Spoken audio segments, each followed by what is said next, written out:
ఎఫెసీ పత్రిక 5వ అధ్యాయం 15-16 వచనాలు మనం చదువుకుందాం. మూలవాక్యం గనుక నేనే చదువుతాను. మిగతా వచనాలు ఎవరైనా అవసరాన్ని బట్టి చదివి సహాయం చేయవచ్చు. బైబిల్స్ ఉన్న వారందరూ చూడండి దయచేసి. ఎఫెసీ పత్రిక 5వ అధ్యాయం 15-16 వచనాలు.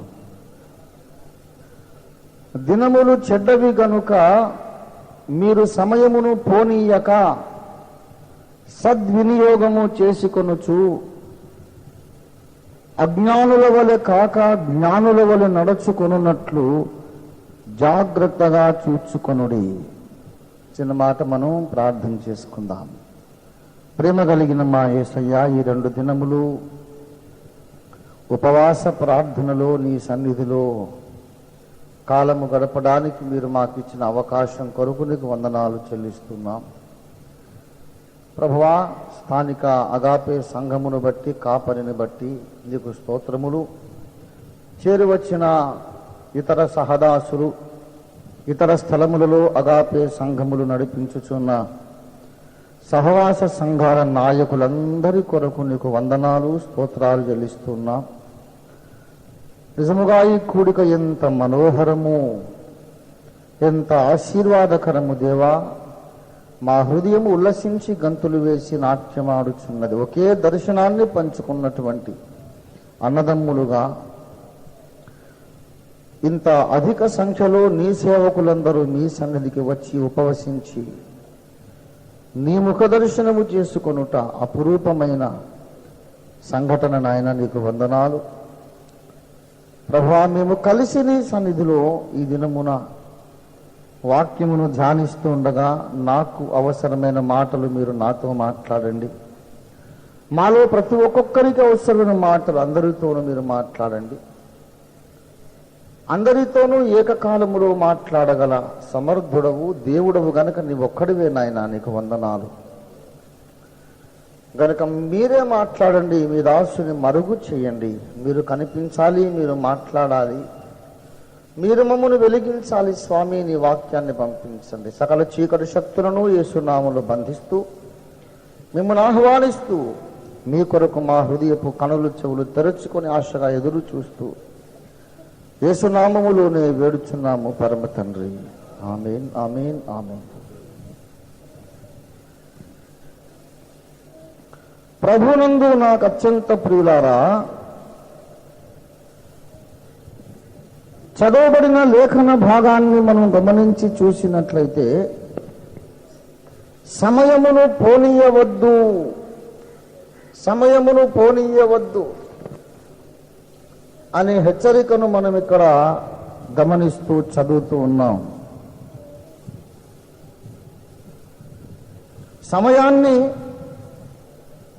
మనం ఏం చెయ్యాలో 2 సంగతులు చెప్పాడు. ఊరికేనే పోనీయొద్దు, సమయాన్ని ఊరికేనే పోనీయొద్దు. ఈ లోక సంబంధమైన మనోవైఖరికి ఇది విరుద్ధమైన ఆజ్ఞ.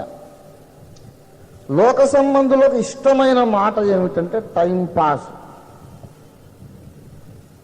ట్రైన్లో ప్రయాణిస్తుంటే వాడు బఠానీలు అమ్ముతాడు, టైం పాస్ బఠానీలు, టైం పాస్ బఠానీలని.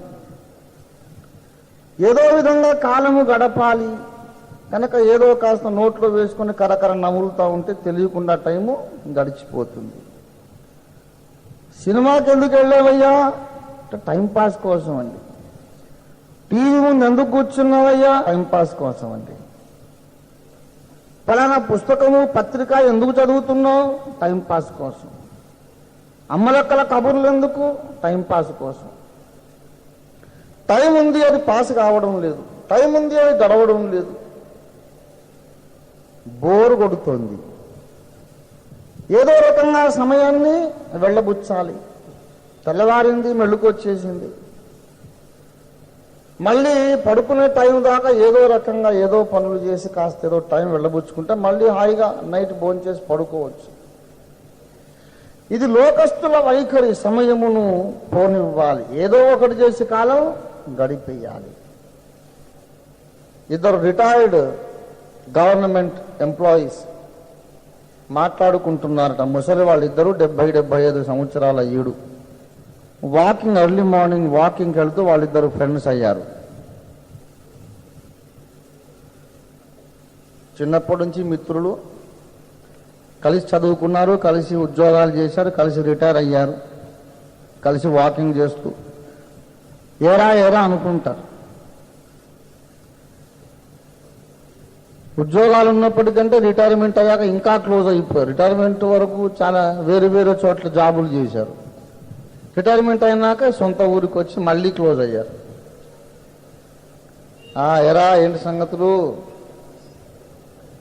మా వదిన గారు ఎలాగుందా, మా వదిన ఎలాగుందా, బాగా పిల్లలు బాగున్నారా, ఇలాగ క్లోజ్ అయిపోయారు.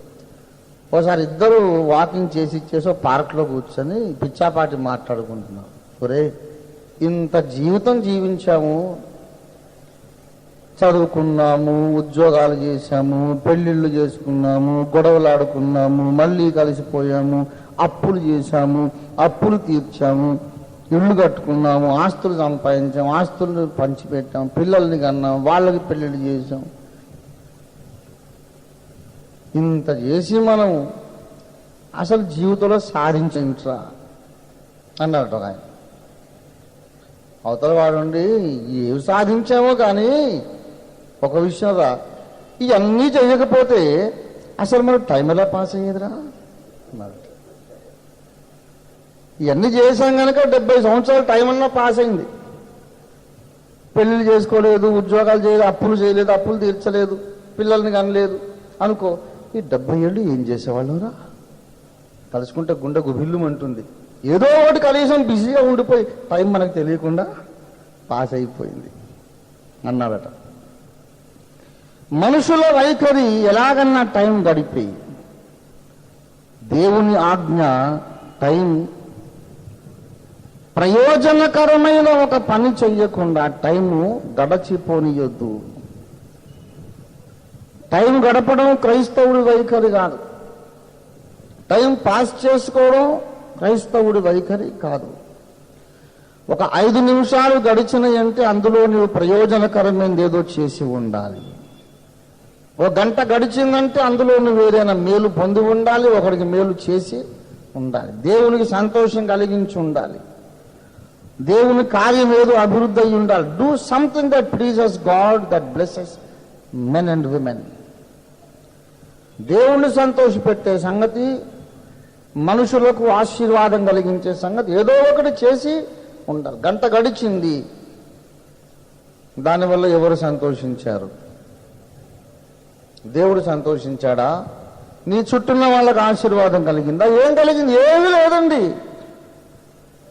సక్సెస్ఫుల్గా గంట గడిపేశాం అంతే. అది సరైనటువంటి వైఖరి కాదు. సమయాన్ని పోనివద్దు. ఇది మొదటి ఆజ్ఞ.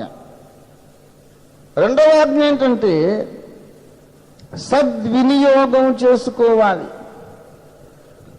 టైంపాస్ అనే వైఖరి ఎప్పుడు నీ మనసులోకి రానివద్దు.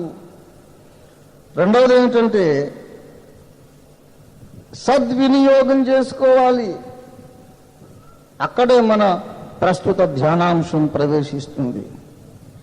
సమయమును సద్వినియోగం చేసుకోండి అని దేవుని వాక్యం మనల్ని ఆజ్ఞాపిస్తోంది. దేవుని బిడలారా, దేవుని సన్నిధిలో ఉపవాసం ఉందామని మనము తీర్మానించుకున్నాం. ఉపవాసం ఉండి ఆయన సన్నిధిలో ప్రవేశించాం, సమాజముగా కూడుకున్నాం. ఇప్పుడు మన ముందు కొంత సమయం ఉంది. దీన్ని ఎలా వినియోగించుకుంటే సద్వినియోగం అవుతుంది? అది ప్రశ్న. ఉపవాసము ప్రతిష్ఠించుకున్న మీరు మీ ఉపవాస సమయమును సద్వినియోగము చేసుకొనుడి. అది పరిశుద్ధాత్మ దేవుని వాక్కు. ఈ సమయానికి సద్వినియోగం చేసుకోండి సమయాన్ని అనేది జనరల్ కమాండ్మెంట్. ఆఫ్ కోర్స్ ఉపవాసం ఉన్నా ఉండకపోయినా సమయాన్ని సద్వినియోగం చేసుకోవాలి. కానీ ఉపవాసం ఉన్న మనతో ఇప్పుడు దేవుడు మాట్లాడుతున్నాడు. ఉపవాసం ఉన్నటువంటి నా ప్రజలారా, మీ సమయాన్ని మీరు సద్వినియోగం చేసుకోండి. ఉపవాసం ఉండి రోజంతా టీవీ చూస్తూ గడిపామనుకోండి, సద్వినియోగమా దుర్వినియోగమా?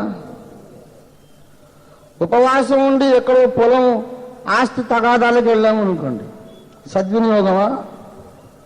దుర్వినియోగము. ఉపవాసం ఉండి రోజంతా గురకబెట్టి నిద్రపోయామనుకోండి, సద్వినియోగమా? కాదు. ఉపవాసం ఉండి దినమంతా లోక వార్తలు చెప్పుకుంటూ గడిపామనుకోండి, కొంతమందికి ఎంతసేపటికి కుతి తీరదు. ఇంకా హలో బ్రదర్ బాగున్నారా? బాగున్నానండి. మీరు బాగున్నారా? ఆరోగ్యం బాగుందా? బాగుంది. హెల్త్ బాగుందా? బాగుంది. అయినాక ఇక ఏం చెప్పారు అర్థం కాసేపు దిక్కులు చూసి, ఇంకేంటండి సంగతులు చెప్పండి. ఇంకేం లేవండి, అంత బాగానే ఉన్నాండి ప్రభుదేవల్ల. ఇంకేంటండి సంగతులు? ఇప్పుడే కదా చెప్పేది ఇంకేం సంగతులు లేవని. ఇంకేంటండి సంగతులు? ఏ సంగతులు లేవండి, అందరూ క్షేమంగానే ఉన్నామండి. ఇంకేంటండి సంగతులు అంట. వాడికి కుతి తీరదు, ఎంతసేపటికి ఇంకా సంగతులు కావాలి. ఇంకే సంగతులు లేవండి, అంత బాగానే ఉన్నామండి, అంత క్షేమమైన, అంత మామూలేనండి, ఇంకేముంది. చాలా సంగతి. ఇంకేంటండి సంగతులు?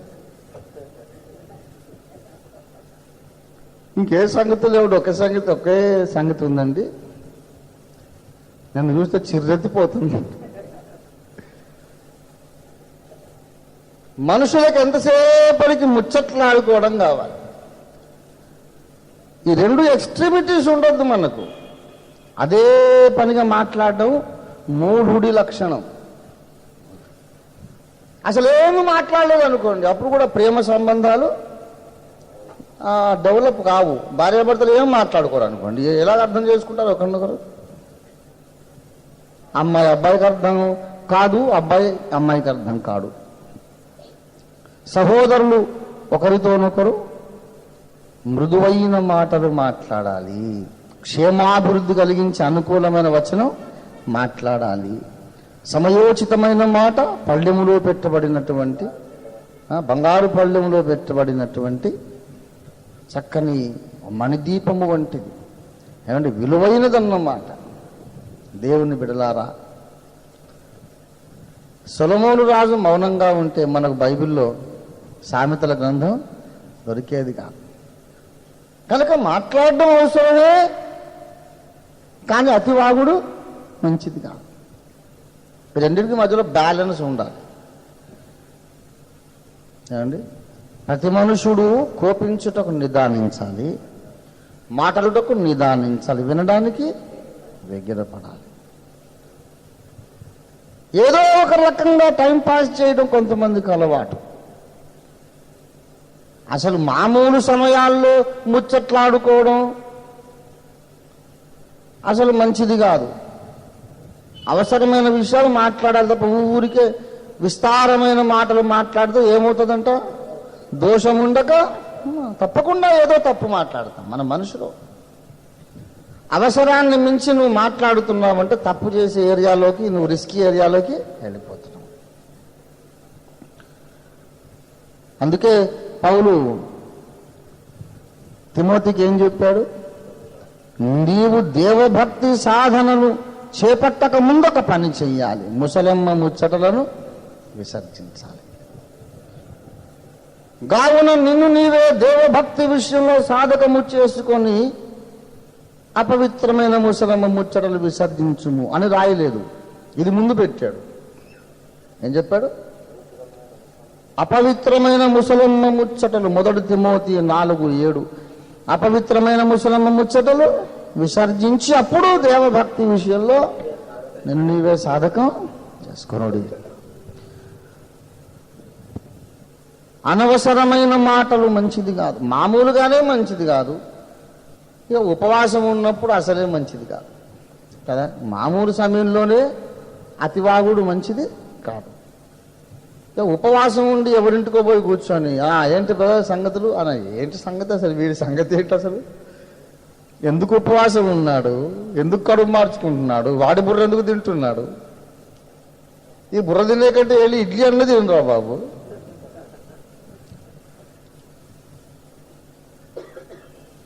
వాడి బుర్ర తిని కాసేపు అయ్యాక మరి భోజనం టైం, అన్నయ్య గారు భోజనం చేయండి అమ్మాయి, లేదమ్మా ఇవాళ ఫాస్టింగ్. మరి ఫాస్టింగ్ ఉండి ఇక్కడ ఏం చేస్తున్నావు? ఫాస్టింగ్ ఉండి ఇంకొంట్లో కూర్చొని ఏంటి నువ్వు చేసేది?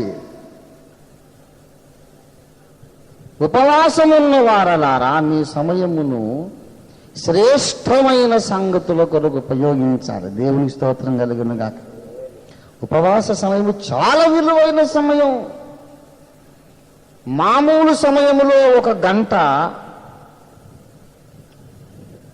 ఉపవాస సమయములో 1 గంట, ఈ రెండిటికి మధ్యలో భేదము చాలా ఎక్కువ. మామూలు గంట ₹1 విలువైతే ఉపవాసం ఉన్నప్పుడు గంట ₹1,00,00,000 అంత విలువ. కారణం ఏంటో తెలుసా? ఉపవాసము అనగా దేవునికి సమీపముగా వసించుట అని అర్థం. ఉపవాసం అని ఎందుకు పెట్టారనుకున్నారు? ఉపవాసం అని. ఉప ముఖ్యమంత్రి అంటే ముఖ్యమంత్రి నెక్స్ట్ కదా, ఉపరాష్ట్రపతి కదా, ఉప ప్రధాని అంటే కాస్త నెక్స్ట్ అన్నమాట. మరి ఉపవాసము అంటే వాసము యొక్క నెక్స్టా ఏంటి? దానికి అర్థం, ఉపవాసం అంటే దానికి అర్థం ఏంటో తెలుసా? గ్రహమునకు ఉపగ్రహం ఉంటుంది, గ్రహానికి ఉపగ్రహం ఉంటుంది. చంద్రమండలము భూమికి ఉపగ్రహము కదా. ఈ భూమి ఎక్కడ తిరిగినా దానికి అనవసరం. దాని పనేంటి? ఈ భూమి చుట్టూ తిరుగుతూ ఉండడమే చంద్రుడి పని. గ్రహముకు సమీపముగా ఎప్పుడు తిరుగుతుంటుంది కనుక గ్రహమునకు చుట్టూ పరిభ్రమించేదాన్ని ఉపగ్రహము అన్నారు. అలాగే ఉపవాసం ఉన్న భక్తుని ఆత్మ, మనస్సు, తలంపులు యేసయ్య చుట్టూరా తిరుగుతూ ఉంటాయన్నమాట, ఉండాలన్నమాట. దేవునికి స్తోత్రం కలుగును గాక. భూమితో చంద్రుడు తిరుగుతున్నట్టు యేసయ్య చుట్టూ నీ మనస్సు తిరగాలి, నీ ఆత్మ తిరగాలి, నీ తలంపులు, నీ మాటలు ఆయన చుట్టూ. విశ్వంలో ఈ భూమి ఎక్కడికి వెళ్ళిపోతుందో చంద్రుడు పట్టించుకోడు. ఇది ఎటన్నా పోని దాని చుట్టూ చంద్రుడు ఉంటాడంతే. ఉపవాసం అనగా దేవునికి దగ్గరగా నివసించుట. అంటే మన భౌతిక శరీరం దైవ మందిరంలోకి వస్తుంది. అంతేకాదు మన ఆత్మ కూడా దేవుని సన్నిధికి మరింత సమీపంగా వస్తుంది. మన హృదయం కూడా ఇంకా సమీపంగా వస్తుంది. మన శరీరం మందిరంలోకి వచ్చింది, మన ఆత్మ కూడా దేవుని సన్నిధిలోకి వచ్చింది. ఉపవాసం ఉండుట. ఉపవాసం అనగా దేవుని కొరకు, దేవునికి దగ్గరగా ఉండుట కొరకు భోజనము మానుట. ఉపవాసంలో భోజనం మానడం ఎందుకొరకు ఇమిడి ఉన్నదో తెలుసా? భోజనం మానడం వల్ల ఉపవాసం కాదు, భోజనం మానినప్పుడల్లా ఉపవాసం కాదు, కానీ ఉపవసించినప్పుడల్లా భోజనం మానుతాం. ఏమండి, డాక్టర్ కోర్స్ చేసిన వాడల్లా డాక్టరు ప్రాక్టీస్ చేయడు, కానీ ప్రాక్టీస్ చేసేవాడు తప్పకుండా డాక్టర్ అయి ఉండాలి, లేకపోతే గవర్నమెంట్ వాళ్ళు అరెస్ట్ చేస్తారు. అలాగే ఉపవాసం ఉన్నప్పుడు, భోజనము మానినప్పుడల్లా మనం దేవునికి దగ్గరగా ఉండము, కానీ దగ్గరగా ఉండగోరువాడు తప్పకుండా భోజనం మానాలి. కారణం ఏంటో తెలుసా? ఒక డెలికేట్ సెన్సిటివ్ పాయింట్ ఉంది. ఏంటంటే, ఇతడు దేవునికి దగ్గరగా ఉండాలని ఎంత తీవ్రముగా కాంక్షిస్తున్నాడు అంటే, అన్నం ముందు కూర్చొని ముద్ద కలిపి నోట్లో పెట్టి నమిలి మింగి ఈ భోజనము తినేంత సమయం కూడా వ్యర్థమైపోతున్నది అని అతనికి బాధ కలుగుతుంది. అన్నం ముద్దలు కలిపి నోట్లో పెట్టి నమిలి మింగే టైం కూడా, ఆ కాస్త టైం కూడా యేసయ్య ముఖాన్ని చూస్తూ గడిపితే ఎంత బాగుండు అనే ఆశ అతడికి ఉన్నది. అంత తీవ్రముగా దేవునిని ప్రేమించి, ఆయన సన్నిధిని కాంక్షించి, ఆయన ముఖదర్శనం కొరకు తహతహలాడి తప్పించి దప్పికొని, యేసయ్యా నీ ముఖమును చూచుట కాక ఇతరత్ర ఏ కార్యక్రమమైనా నాకు టైం వేస్టే, నీతో సహవసించుట గాక ఇంకేది చేసినా నాకది సమయం వ్యర్థమే. The only thing that I want to do is behold your countenance, your face. నీ ముఖము చూచుటే నాకు కావాలి. అవతల భోజనం పెట్టినా నాకు టైం వేస్తే, కోటి వరహాల మూట అక్కడ పెట్టినా అంతకన్నా నీ ప్రియ ముఖ దర్శనమే నాకు సంతృప్తికరంగా ఉంది. అంతగా దేవునికి దగ్గరగా వెళ్ళడమే ఉపవాసం. కడుపు మార్చుకోవడం ఉపవాసం కాదు, అది కూడా టైం వేస్టే అన్నది ఉపవాసం. అంత మమకారం ఉన్నప్పుడే నీ ఉపవాసానికి దేవుడు విలువ ఇస్తాడు, దాన్ని గౌరవిస్తాడు. అంతగా మనము దేవునికి దగ్గరగా వెళుతున్నాం గనుక, భోజనము కూడా టైం వేస్ట్ అనుకుంటున్నాం గనుక దేవుడు దిగివచ్చి మనకు సమీపంగా వచ్చేస్తాడు. దేవునికి స్తోత్రం కలుగును గాక. మనమున్న చోటికి దేవుడు వచ్చేస్తాడు. మన ఆత్మను ఆకాశ మహాకాశాల అవతలికి తీసుకెళ్తాడు. పరదైసుకు, దేవుని సన్నిధికి, పరలోక దర్బారుకు, కెరూబులు సరాఫుల మధ్యకు తీసుకెళ్తాడు ఆయన.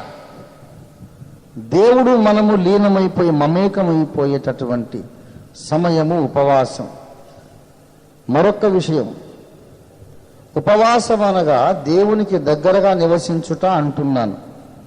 దేవునికి దగ్గరగా ఎందుకు నివసిస్తామో కారణాలు చెబుతున్నా నేను. ఉపవాసము అనగా దేవునికి సమీపముగా నివసించుట. ఉపవాసంలో దేవునికి ఎందుకు దగ్గరగా ఉంటామో కారణాలు చెబుతున్నాను. మొదటి కారణం ఏంటి? భోజనము టైము కూడా మనకు వృధా అయిపోతుంది. ఆ కాస్త టైం కూడా యేసయ్యను చూడొచ్చు కదా అన్నంతగా మనం ప్రేమ కలిగి ఉన్నాం గనుక దేవుడు మనకు సమీపంగా వచ్చేస్తాడు. ఇది ఫస్ట్ రీజన్. రెండవ కారణం, ఉపవాసమందు విశ్వాసికి దీన మనస్సు కలుగుతుంది, సాత్వికము కలుగుతుంది, తగ్గింపు కలుగుతుంది. మనిషి కడుపు నిండినప్పుడు ఒక మాట, కడుపు మాడినప్పుడు ఇంకో మాట మాట్లాడతాడు. కడుపు నిండినప్పుడు ఎవడరా రమ్మను, నేనున్నాను ఇక్కడ, ఎవడొస్తాడో రమ్మను అని రంకెలు వేస్తాడు. కాస్త 2-3 పూటలు వరుసగా కడుపు మార్చండి, ఎందుకు లేండి బ్రదర్, మనం ఎంత టోళ్ళం లేండి అంటాడు. కడుపు మాడినప్పుడు మనిషి సాత్వికమైన మనస్సు పొందుతాడు, సాత్వికమైన మనస్సు కలుగుతుంది కడుపు మాడినప్పుడు. చేసి ప్రియులారా, దానియేలు ప్రవచన గ్రంథం 10వ అధ్యాయంలోనికి మనం వెళదాం. దానియేలు 10వ అధ్యాయం 12వ వచనం చూడండి దయచేసి. అప్పుడతడు దానియేలు, భయపడకుము, నీవు తెలుసుకొనవలెనని నీ మనస్సును అప్పగించి దేవుని ఎదుట నిన్ను నీవు తగ్గించుకొనిన ఆ మొదటి దినము మొదలుకొని. దేవుని ఎదుట దానియేలు ఏం చేట? తన్ను తాను తగ్గించుకున్నాడట. ఎలా తగ్గించుకున్నాడో చూడండి. 10వ అధ్యాయము 2వ వచనం. ఆ దినముల యందు దానియేలును నేను 3 వారములు దుఃఖప్రాప్తుడనైతిని. 3 వారములు గడిచే వరకు నేను సంతోషముగా భోజనము చేయలేకపోతుంది. భోజనము చేయకుండుట వలన దానియేలు తన్ను తాను తగ్గించుకున్నాడు. భోజనం చేయకపోతే చాలా కృంగిన మనసు వచ్చేస్తుందండి. చాలాసార్లు దేవుడు చక్కగా ఏమంటారు, మెడికల్ గ్రౌండ్స్లో కొన్నిసార్లు ట్రీట్మెంట్ చేస్తాడు. ఏలియా చాలా కురింగిపోయాడు కదా, ప్రభువా ఇంత మట్టుకు చాలును, నా ప్రాణము తీసుకునము, నా పూర్వీకుల కంటే నేను గొప్పని కాదు కదా, నన్ను తీసుకోను ఆయన అంటే. దేవుడు ఏమన్నారంటే తీసుకోనా అనే సంగతి మాట్లాడలేదు. కొన్ని రొట్టెలు పంపించాడు, ముందు తిను ఏలియా అని. కృంగిన వానికి ఆహారం పెట్టాడు. మీరు కూడా ఆలోచించండి, ఎప్పుడైనా మీకు ఏం జీవితము, అసలు చచ్చిపోతే బాగుండును, ఈ అప్పుల బాధ ఇలాగుంది, నా భార్య అర్థం చేసుకోవట్లేదు, నా భర్త అర్థం చేసుకోవట్లేదు, ఎవరు నన్ను అర్థం చేసుకోవట్లేదు, ఆ దేవుడన్నా తీసుకుపోతే బాగుండున్నాను అని మనసంతా కృంగిపోయింది అనుకోండి, దసపల్లాలోకి వెళ్ళి చక్కని బిర్యానీ తినండి. బయటికి రాగానే మనసు మారిపోతుంది. మనకేం తక్కువ, దేవుడు నాకు తోడై ఉన్నాడు. ఈ సమస్యలు ఆఫ్టర్ ఆల్ నా ముందు ఏపవి, రేపు ఈ పాటికల్లా నేను జయించేస్తాను చూడు అని. అందరిలాగా మనం బలహీనపడతలాగా, మనం వేరు, అదాపే సంఘ సభ్యులు, మనం ధైర్యంగా ఉండాలి అని వీడు కొత్త భాష మాట్లాడతాడు. నేను చెబుతున్నా, చాలా మందికి నేను ట్రీట్మెంట్ దేవుని దగ్గర నేర్చుకున్నా, నేను కూడా ట్రీట్మెంట్ చేశాను. అన్నయ్య చాలా బాధగా ఉంది, విచారం ఉంది, నా దగ్గరికి వచ్చి చాలా మంది, అవునా తమ్ముడు అలా పనుంది, మాట్లాడుకుందాం పదాన్ని ఆటోలో తీసుకెళ్ళి వాడి గోడంతా విని విని విని విని విని సికింద్రాబాద్ ప్యారడైజ్ హోటల్కి వెళ్ళి అక్కడ మంచి బిర్యానీ తిందాం. ఇప్పుడు నాకు వద్దన్నయ్య అని మొహమాట పడతాను. నీకు వద్దులే, నాకు ఆకలి కాబట్టి నేను వదిలేసి ఎలా తింటానని వాడి కడుపు నిండా భోజనం పెట్టించిన తర్వాత బయటకు వచ్చిన తర్వాత ఒక అరగంట అయ్యాక ఇప్పుడు చెప్తాము అంటే, ఏముంది అన్న, దేవుడు మనకు తోడై ఉన్నాడు, దేవుని బిడ్డలం, మనకు ఇవన్నీ ఏ పాట అయినా మీ వచ్చిన కష్టాల ముందు నా ఏ పాట అన్నా. మిమ్మల్ని చూసి నేను ధైర్యం తెచ్చుకుంటున్నాను అనుకోండి, పర్లేదు, ఏదో మీతో అది చెప్పేసి మీరు మనసులో పెట్టుకోకండి.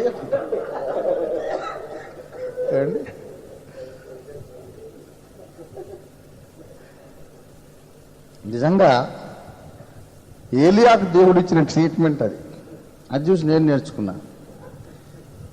ఎవడైనా బాగా కురింగిన మనసుతో వస్తే వాడికి treatment chicken biryani, mutton biryani ఏదన్నా మంచిగా పెట్టేస్తే మొత్తం మైండ్ మారిపోతుంది. ఎందుకో తెలుసా, ఆకలి బాగా విపరీతంగా ఉన్నప్పుడు దేహములో గ్లూకోజ్ లెవెల్ డౌన్ అయిపోతుంది అని దాన్ని హైపోగ్లైసీమియా అంటారు. హైపోగ్లైసీమియాను పర్సనల్ హెల్ అంటారు, వ్యక్తిగత నరకం అది. షుగర్ డౌన్ అయిపోయినప్పుడు సూయిసైడల్ అటెంప్ట్స్ వస్తూ ఉంటాయి అన్నమాట. ఏ డాక్టర్ని అడగండి మీరు చెప్తారు. షుగర్ డౌన్ అయిపోతే నేను చచ్చిపోవాలి, నేను ఆత్మహత్య చేసుకోవాలి అనిపిస్తూ ఉంటుంది. వాడి నోట్లో మిఠాయి కుక్కండి, 5 నిమిషాల్లో వాడు మారిపోయి. అన్నా మనం ధైర్యంగా ఉండాలన్నా, దేవుని బిడ్డలం. అయినా దావీదు, పౌలు వాళ్ళతో పోల్చుకుంటే మనకు వచ్చిన కష్టాలు ఏ పాటు యోగ భక్తులు తలుచుకున్నాయో అసలు మనకు అందులో ఒక 100%, ఒక 1% కూడా లోపలికి వెళ్ళిపోయిన గ్లూకోజ్ ఫలితం అది. అందుకే ఏలియాకు దేవుడు ముందు ఎన్ని వద్దురా, ముందు ఫోన్ చెయ్యి, పాపం చాలా కాలంగా నీలో షుగరు డౌన్ అయిపోయింది అని చెప్పారు. అంటే కడుపులో ఉన్నటువంటి ఆహార నిల్వల యొక్క ఫలితం మన సైకాలజీ మీద పడుతుంది. మరీ డౌన్ కావద్దు, కానీ షుగర్ లెవెల్ కొంచెమన్నా డౌన్ కావాలి. అప్పుడు ఏమొస్తుంది మనిషికి? దీన మనసు వస్తుంది. మరీ అయితే ఆత్మహత్య ధోరణులు వస్తాయి. కాస్త కొంచెమన్నా షుగర్ లెవెల్ డౌన్. అందుకే దేవుడు ఉపవాసం నియమించాడు. దేవుడు చాలా పెద్ద టెక్నీషియన్ కదా. మన జ్ఞానం అంతా దేవుడు కాలుగోటికి కూడా చాలదు. నీవెన్ని కంప్లైంట్లు చేసినా, ఎంత కుస్తీ పట్టినా దేవుడు నిన్ను చూసి మురిపంగా నవ్వుతాడంతే. దేవా నాకు ఎందుకు ఈ కష్టాలు పెట్టావు, అలాగా ఎలా రంకెలు వేస్తా ఉంటే దేవుడు చిరునవ్వుతో చూసి ముద్దు పెట్టుకుంటాడు. బంగారు కొండలు అలాగంటున్నావా, రేపు ఇంకో లాంగ్వేజ్ వస్తుందిలే నాకు తెలుసుగా, నీలాంటి ఎన్ని కోట్ల మందిని కన్నాను, ఎన్ని కోట్ల మందిని పెంచాను. ఎప్పుడైతే నీకు దీన మనస్సు వచ్చిందో ఆ దీన మనస్సును నీవేం చేయాలి? సద్వినియోగం చేయాలి. ఉపవాసము ద్వారా నీ లోపల విరిగిన మనస్సు వస్తుంది. విరిగిన మనస్సు రాగానే దేవుడు నీ దగ్గరకు వచ్చేస్తాడు. దేవునికి స్తోత్రం కలుగును గాక.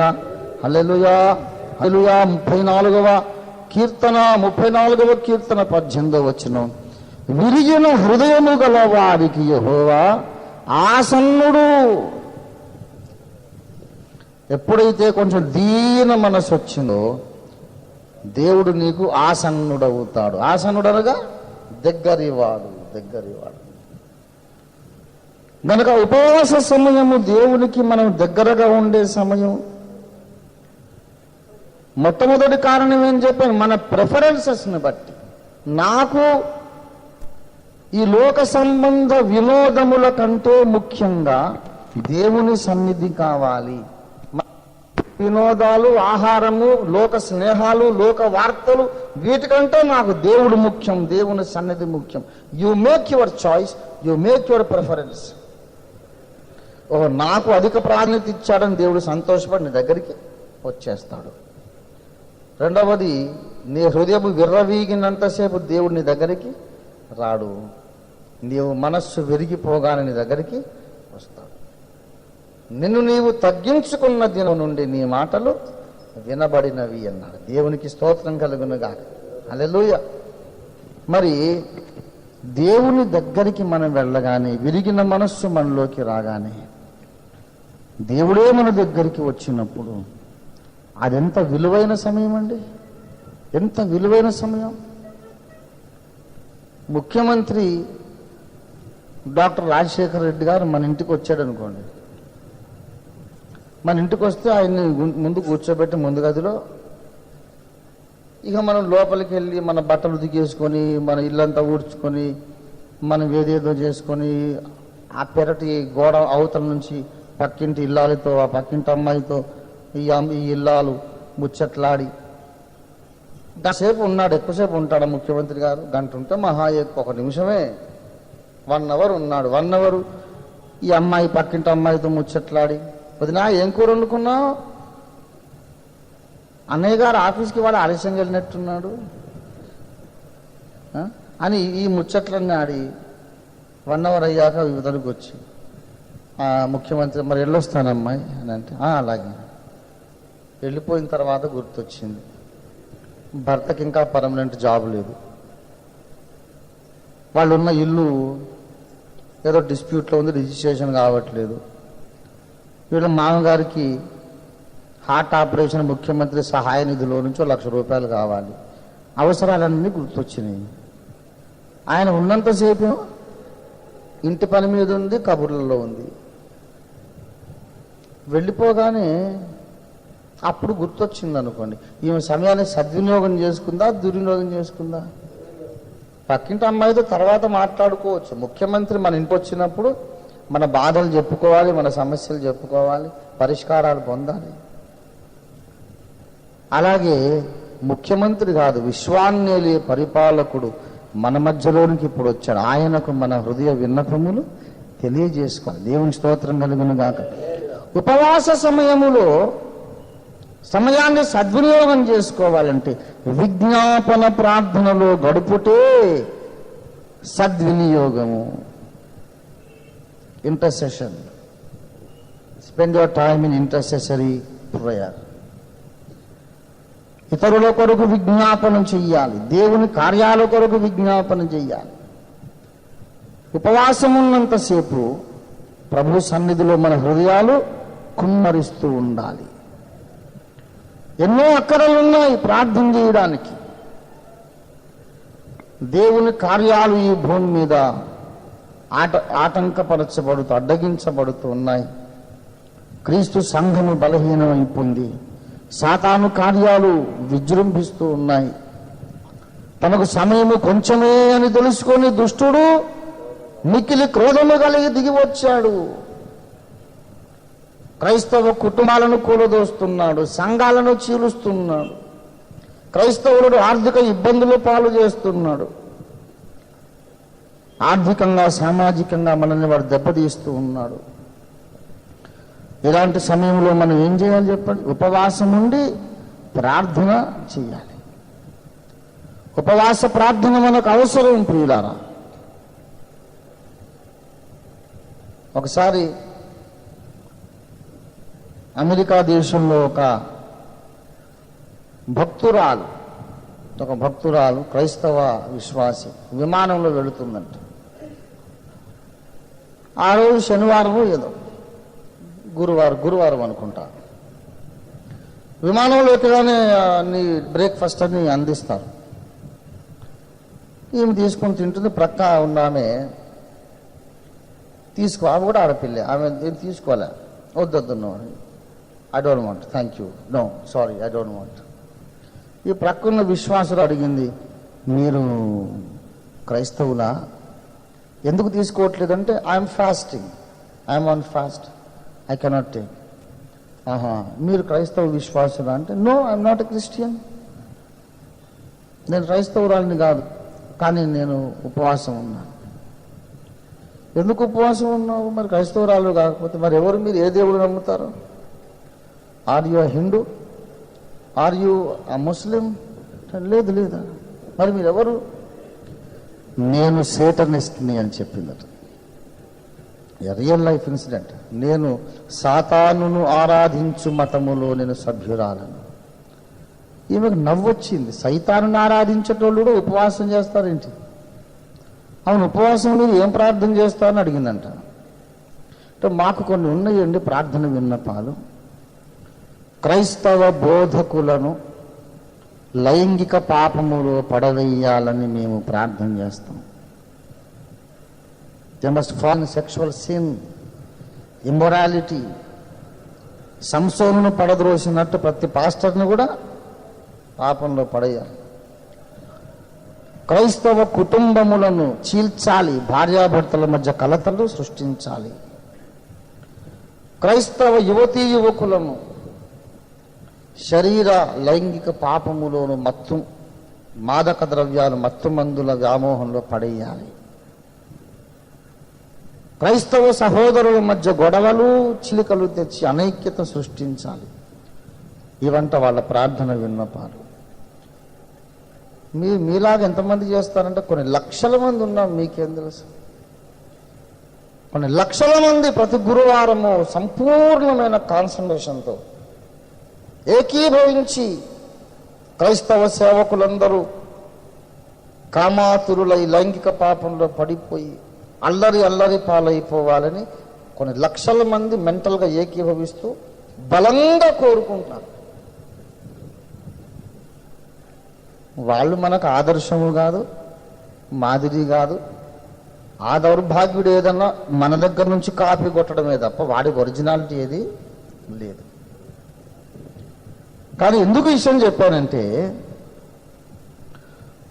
దుష్టునికి వాణ్ణి ఆరాధించు భ్రష్టులకును ఉన్నటువంటి స్పృహ మనమందరము మన కోరికలను బలంగా కోరుకుని ప్రార్థించడానికి ఒక దినం ప్రతిష్ఠించుకోవాలని, వాడుకున్నంత స్పృహ క్రైస్తవులకు లేకపోవడం చాలా సిగ్గుకరం.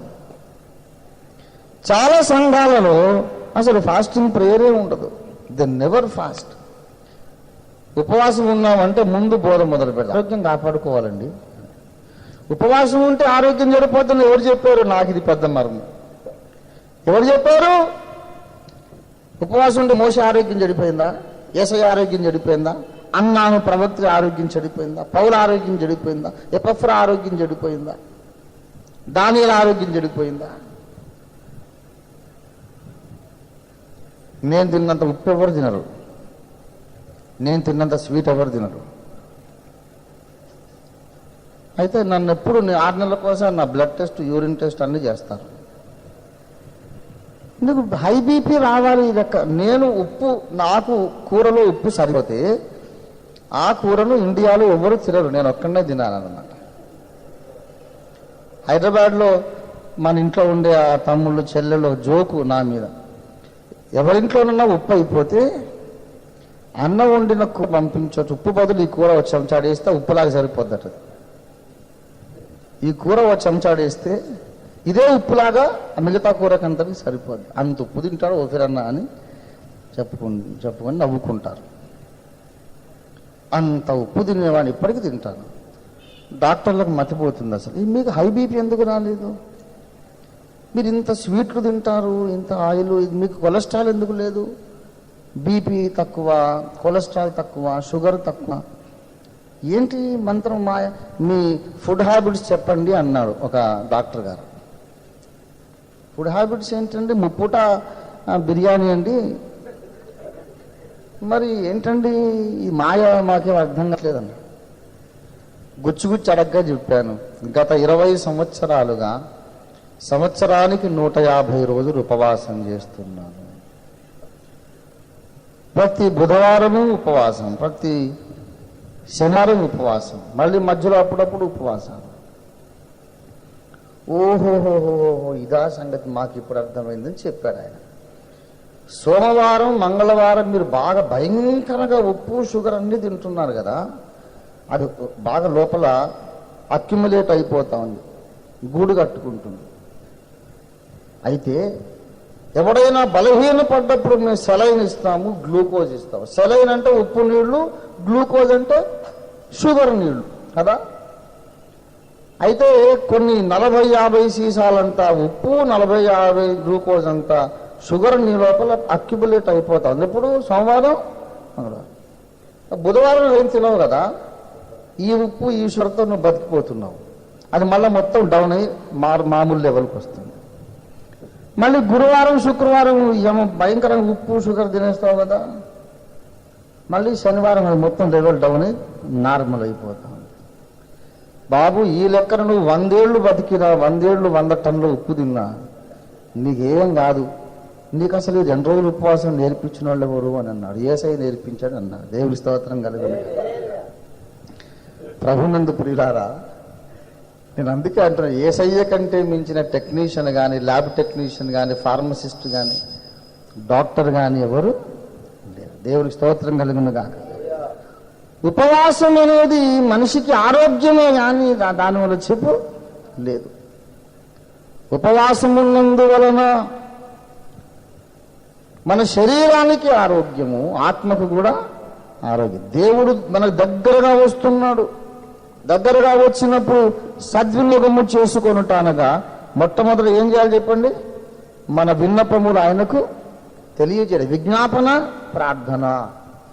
రెండవది ఇందాక చదువుకున్న వచనం మళ్ళీ చదువుకుందాం. దానియేలు గ్రంథం, రెండవది దానియేలు గ్రంథము 10వ అధ్యాయం 12వ వచనం మళ్ళీ చదవండి దయచేసి. దానియేలు భయపడకును,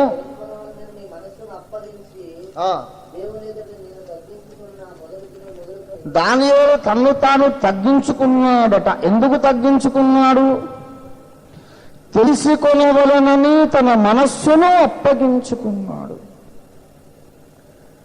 ఉపవాస సమయమును సద్వినియోగము చేయుటనగా దేవుని ఉపదేశమును మనం పొందాలి. తెలుసుకొనవలెనని అంటే అర్థమేంటి? తెలియని సంగతులు తెలుసుకోవాలి, మనకు అందని మర్మములు నేర్చుకోవాలి, రహస్యమైన సంగతులు దేవుని వలన మనం గ్రహించాలి.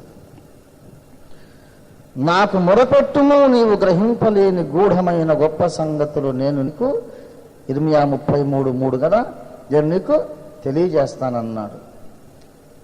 దేవుడు మనకు ఉపదేశం చేసే అనుకూల సమయం ఉపవాస సమయం. When you fast unto the Lord, God shall teach you deep mysteries of His scriptures, deep secrets of His will and plan. ఉపవాసం ఉండుట వలన దేవుడు నీకెన్నో మర్మాలు నేర్పిస్తాడు. మామూలుగా బైబిల్ చదవడం వేరు, ఉపవాసం ఉండి బైబిల్ చదవడం వేరు. ఉపవాసం ఉండి దేవుని సన్నిధిలో ఏం చేయాలి? మళ్ళీ 12వ వచనం చదవండి.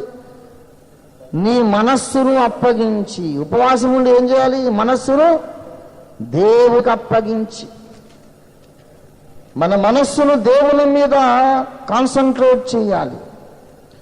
ఆయన మీదనే మన మనస్సును లగ్నము చేయాలి.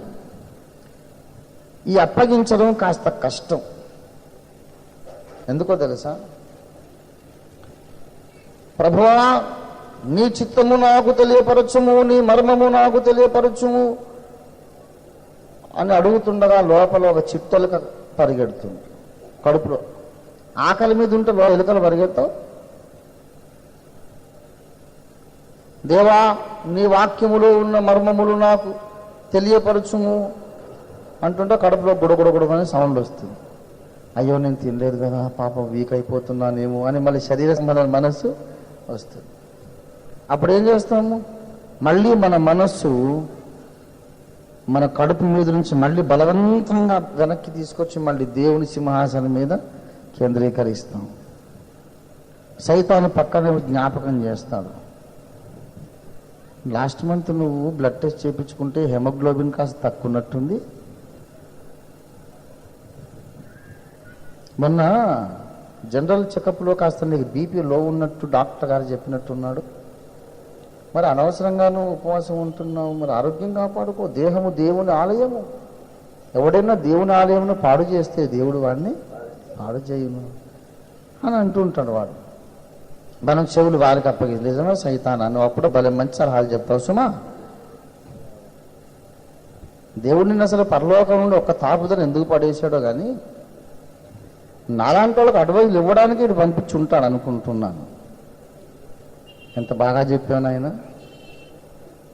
వీక్నెస్ వచ్చేసింది. నేను పక్కకి వెళ్ళి కాస్త చిన్న లడ్డు ఒకటి తిని సున్ని లడ్డూలు చేసి పెట్టుకున్నానులే అప్పుడప్పుడు ఉపవాసం పాడు చేయడానికి. సున్నుండి ఒకటి తింటే పర్లేదు, భోజనం కాదుగా బాబు, ప్లేటెడ్ భోజనం కంటే ఎక్కువది ఒక్క సున్నుండ.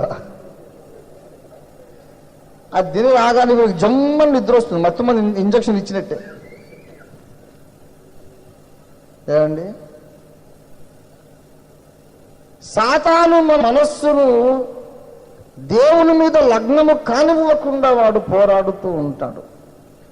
ఉపవాసం ఉన్నప్పుడు అప్పుడే నీరసం వచ్చినట్టు ఉంటుంది, అప్పుడే అన్నం తినలేదు కానీ జ్ఞాపకం మన మీద మనకే జాలేస్తుంది. అయితే ఉపవాస సమయములో శరీరము మీదికి మనసు ఏమాత్రము పోకుండా దేవుని మీదనే లగ్నము చేయగలిగినప్పుడు దేవుని అద్భుత సత్య ప్రత్యక్షతలు ఎన్నెన్నో మనకు. దేవుని స్తోత్రం కలుగునుగా. నేను బహుగా ఆశీర్వదింపబడ్డానండి. చాలా మంది పాస్టర్స్ నాతో అన్నారు. ఇవాళ ఉదయం కూడా ఓ పాస్టర్ గారు అన్నారు, ప్రతి బుధవారం ప్రతి శనివారం నేను ఉపవాసం చేస్తానండి. ఈ మధ్యలో మళ్ళీ కొన్ని వేరే వేరే ఉపవాసాలు ఉంటాయండి. సమస్య కొరకు ఉపవాసం, వేరే సంఘం కొరకు వెళ్ళినప్పుడు ఉపవాసం అని అంటే ఒకటే మాట అన్నాడు, no doubt, no wonder that God has blessed you so richly. ఇంత అద్భుతంగా దేవుడిని వెలిగించాడు, మండించాడంటే మాకు ఆశ్చర్యం లేదండి, సహజమే కదా. సంవత్సరంలో సగభాగం దేవుని పాదాల దగ్గర కడుపు మార్చుకున్నోడిని ఆశీర్వదించకుండా ఉండడానికి దేవుడు అన్యాయస్తుడా? ఎవరన్నా నన్ను చూడడానికి ఇంటికి వచ్చారు, ముందు గదిలో కూర్చున్నారు, దినమంతా భోజనం కూడా చేయలేదంటే ఎంత జాలేస్తుందండి. అరే ఏంటి బ్రదర్, పొద్దుటి నుంచి ఇక్కడ కూర్చున్నారా, భోజనం అంటే లేదండి మిమ్మల్ని చూడకుండా భోజనం కూడా చేయబుద్ధి కాలేదు అంటే ఎలా, ఎంత జాలేస్తుంది. దేవాని స్వరము వినడానికి ఉదయము నుండి నేను భోజనం మానేను, నువ్వు మాట్లాడితేనే కానీ భోజనం ముట్టుకోను తండ్రి, చచ్చిపోతాను కానీ నేను ముట్టుకోను అని దేవుని సన్నిధిలో ఎదురు చూచేవాడి పట్ల దేవుడు అపారమైన ప్రేమను కలిగి ఉంటాడు. దేవుని స్తోత్రం కలుగునుగాక. ఉపవాసములో చాలా విషయాలు ఉన్నాయి. ఇంకొక సంగతి కూడా చెప్తాను. ఉపవాస సమయంలో దేవుడు సమీపంగా ఎందుకు వస్తాడంటే ఆత్మీయ విషయాల పట్ల నీకున్న పట్టుదలకు అది ఒక నిరూపణ. నువ్వు అడుగుతున్న విషయం మీద నీకెంత ఆసక్తి ఉంది, నీవు అడుగుతున్న విషయం పట్ల నీకెంత తీవ్ర కాంక్ష ఉంది, ఎంత పట్టుదల ఉంది. నీ పట్టుదలను నిరూపించేటటువంటి ప్రక్రియ ఉపవాసం. నీవు నన్ను ఆశీర్వదించితేనే కానీ నేను భోజనం ముట్టుకోను. అసలు మనిషి కోటి విద్యలు కూటి కొరకే అన్నాడు కదా. కోటి విద్యలు కూటి కొరకే. ఒక పెద్ద ఆఫీసర్ గారు ఒక రిటైర్ అయిన తర్వాత మళ్ళీ ఒక బిజినెస్ ఫర్మ్ పెట్టుకొని దాంట్లో ఏదో చేయబోయి మొత్తం మీద చిక్కుల్లో పడ్డాడు, పోలీస్ కేసుల్లో పడ్డాడు. నేను అన్నాను, అంకుల్ గారు రిటైర్ అయిన తర్వాత పెన్షన్తో బతక్క ఏదో ఎందుకంటే అనవసరంగా రిటైర్మెంట్ బెనిఫిట్స్ బ్యాంకులో వేసుకొని ఆ వడ్డీతో ఏదో బతకొచ్చు కదా, బ్యాంక్ ఇంట్రెస్ట్, ఎందుకు ఇవన్నీ పెట్టుకున్నాను. జాలిగా నవ్వి ఒక మాట అన్నాడు, పాస్టర్ గారు పొట్ట మీద కొట్టుకుంటున్నాడు, ఈ జానుడు పొట్ట లేకపోతే ఎంత బాగుందండి, ఈ జానుడు పొట్ట లేకపోతే ఎంత బాగుంది. మనిషి ఏం చేసినా పొట్ట కోసమే చేస్తాడు. ఆ పొట్టనే మనము నిర్లక్ష్యం చేశామంటే మనం అడుగుతున్న దాని పట్ల మనకెంత గట్టి పట్టుదల ఉన్నదో మరి దేవునికి అదొక నిరూపణ. కాబట్టి దేవుడు దగ్గరగా దడిచొచ్చేస్తాడు. చెప్పు నాయన, ఏం కావాలి నీకు? కనుక మొట్టమొదటి విషయం, మన మనవులు తెలియజేసుకున్నట్టు వలన సమయాన్ని సద్వినియోగం చేయాలి. రెండవదిగా, దేవుని లేఖనాలను పఠించి పరిశోధించి దేవుని ఉపదేశమును విని దేవుని స్వరాన్ని వినుట ద్వారా సమయాన్ని మనం సద్వినియోగం చేసుకోవాలి. దేవుడు మనకు ఏదన్నా చెప్పాలి అంటే మన మనస్సును ఏం చేయాలి చెప్పండి? ఆయనకు అప్పగించాలి. ఆయనకు అప్పగించాలి. ఇంకొక విషయం కూడా చెప్పి నేను ముందుకు సాగుతాను. దేవుని స్వరమును వినుట రెండు విధములు. భౌతికమైన చెవులతో లేఖనాలను వినవచ్చు. అంతకన్నా లోతైనటువంటి అనుభవం ఒకటి ఉన్నది. అదేమిటంటే కరడు కరడును పిలుచుట. దేవుని ఉనికిలోని గర్భాలయం లోపలి గది, మన ఉనికిలోని లోపలి గదితో మాట్లాడుట. దేవుని ఉనికిలో లోపలి గది, మన ఉనికిలో లోపలి గదితో మాట్లాడుట. కరడు అంటే కింద అలా అని ఫుట్ నోట్లో రాయబడి కదా. కరడు అంటే ఏమని రాయబడింది? అలా అని రాయబడి ఉంది. కానీ కరడకు అలకు డిఫరెన్స్ ఉంది. ఈ ప్రాంతాల్లోనే ఎక్కడో చెప్పుకుంటాను నేను, కరడు కరడును పిలుచుచున్నది అని. సముద్రము మీద పై ఉపరి భాగములో అలాగలాగ వచ్చే తరంగాలను ఏమంటారు? అలలు. కానీ సముద్ర అగాధము లోపల అప్పుడప్పుడు అక్కడ కూడా ఒక అల వస్తుంది. అక్కడ నీళ్ళలో కదలిక వస్తుంది. సముద్ర గర్భము లోపల ఎక్కడో వచ్చే అట్టడుగున అగాధం లోపల వచ్చే కదలిక పేరు కరడు. కరడు ఆ లోపల కదిలిందనే సంగతి పైనుండి చూసేవాడికి ఎవరికి తెలియదు. దేవుడు కెరూబుల మధ్య, శరాఫుల మధ్య, 24 పెద్దల మధ్య, కోటాను కోట్ల దేవదూతల మధ్య ఉన్నాడు. వాళ్ళందరిని అలా చూస్తున్నాడు. వాళ్ళ ఆరాధన స్థుతి అంగీకరిస్తున్నాడు, ఆశీర్వస్తున్నాడు. దేవుని మైండ్ లోపల, హృదయం లోపల ఏం జరుగుతుందో ఆ చుట్టూన పెద్దలకు తెలియదు, కెరూబులకు తెలియదు, శరాఫులకు తెలియదు, కోట్ల దేవదూతలకు తెలియదు. అందరిని అలా ఆశీర్వదిస్తున్నాడు. మనస్సు లోపల ఎక్కడో చిన్న అల అలా ఎగిరింది, ఎవరికి తెలియదు. ఆ అల అలాగ ఎగిరి భూమి మీద ఎక్కడో మోకరించిన ఒక భక్తుని హృదయం లోపల అలజడి సృష్టిస్తుంది. ఈ భక్తుడు కూడా 10 మందిలో ఉన్నాడు. వీళ్ళందరూ చూస్తున్నారు, కానీ లోపల జల్లుమని ఒక అల అలా ఎగిరింది. వీడి లోపల ఉన్న ఈ కదలిక ఈ చుట్టూన్నోళ్ళకి తెలియదు. పరలోకంలో ఉన్న ఆ యొక్క పరిశుద్ధిలో కూడా దేవుని హృదయంలోని అలా వాళ్ళు చూడలేదు. అక్కడ దేవుని మనస్సులోని రహస్యమైన కదలిక ఇక్కడ భక్తుని హృదయంలోని కదలికను పిలుచుచున్నది. కరడు కరడును పిలుచుచున్నది. the most secret communication between God and his saint, God and his servant. దేవునికి దేవుని భక్తునికి మధ్య అత్యంత రహస్యమైన కమ్యూనికేషన్ ఉపవాసంలో జరుగుతుంది. ఎందుకంటే దేవుడు భక్తునికి సమీపంగా వస్తాడు. దేవుని బిడ్డలారా, దానియేలుకు దేవుడు అనేకమైన రహస్యాలు బయలుపరిచాడు. ఎందుకు బయలుపరిచాడు? దానియేలు తన మనస్సును దేవునికి అప్పగించాడు. ఎందుకు అప్పగించాడు? ఏ విధంగా అప్పగించాడు? భోజనము కన్నా నాకు ఈ సంగతి తెలుసుకోవడమే ఎక్కువ ముఖ్యం. దయచేసి దానియేలు 10వ అధ్యాయం మొదటి నుంచి చదవండి తొందరగా. 10 మొదటి నుండి.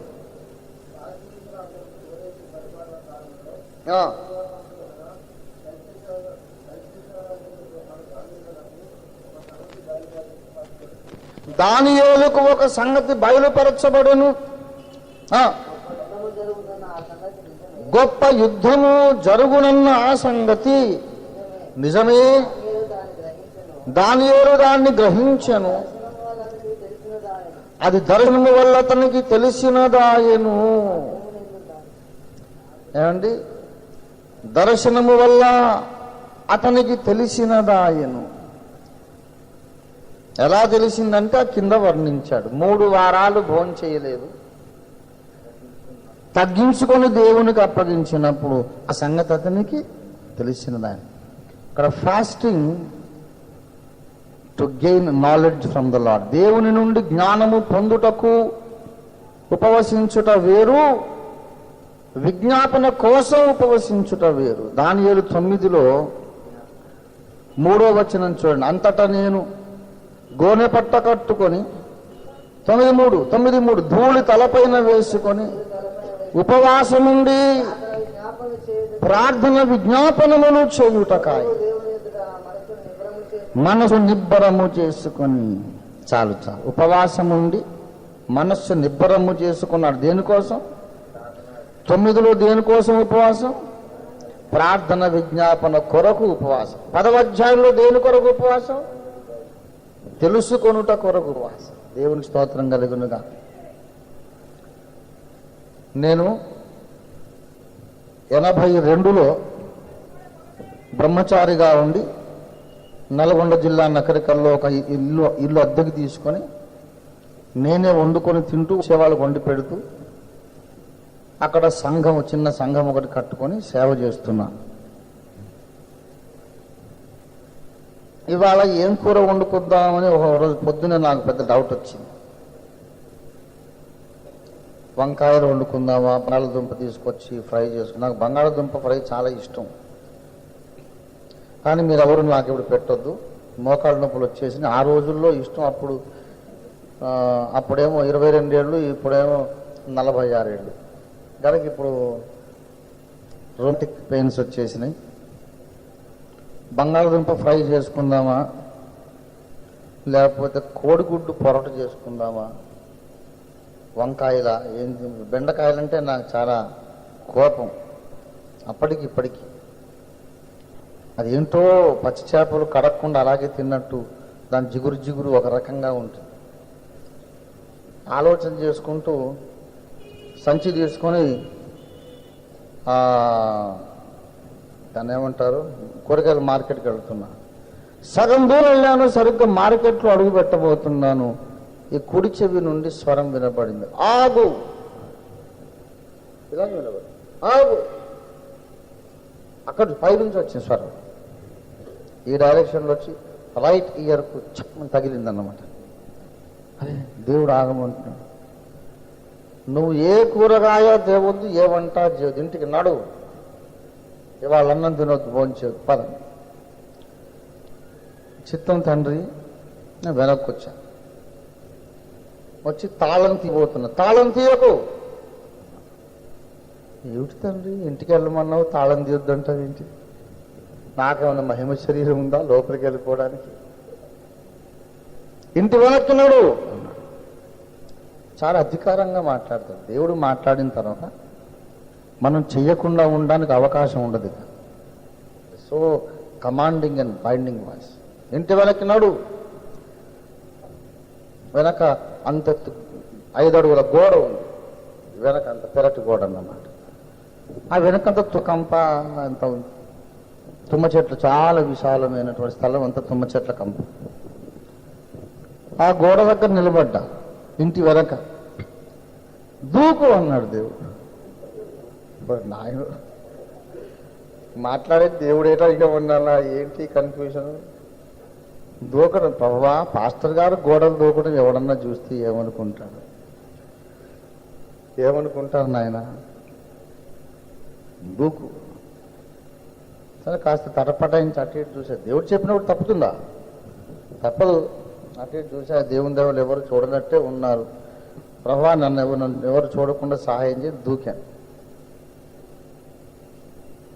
బయలుదేరి వెళ్ళిపోయేటప్పుడు వెనక నుండి గుమ్మము, ఆ తలుపు లోపల నుంచి నేను గొళ్ళెం పెట్ట మర్చిపోయా. అది ఇప్పుడు పనికొచ్చింది. మరి దేవుడే ఆశాడేమో. వెనక నుంచి లోపల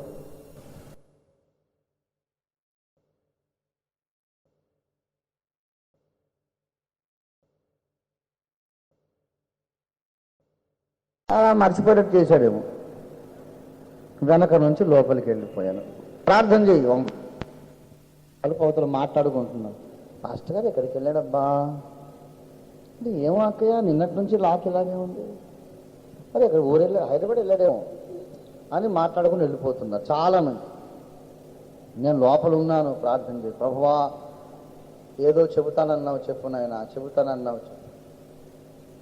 అలా ఎందుకు జరిగిందో తెలుసా?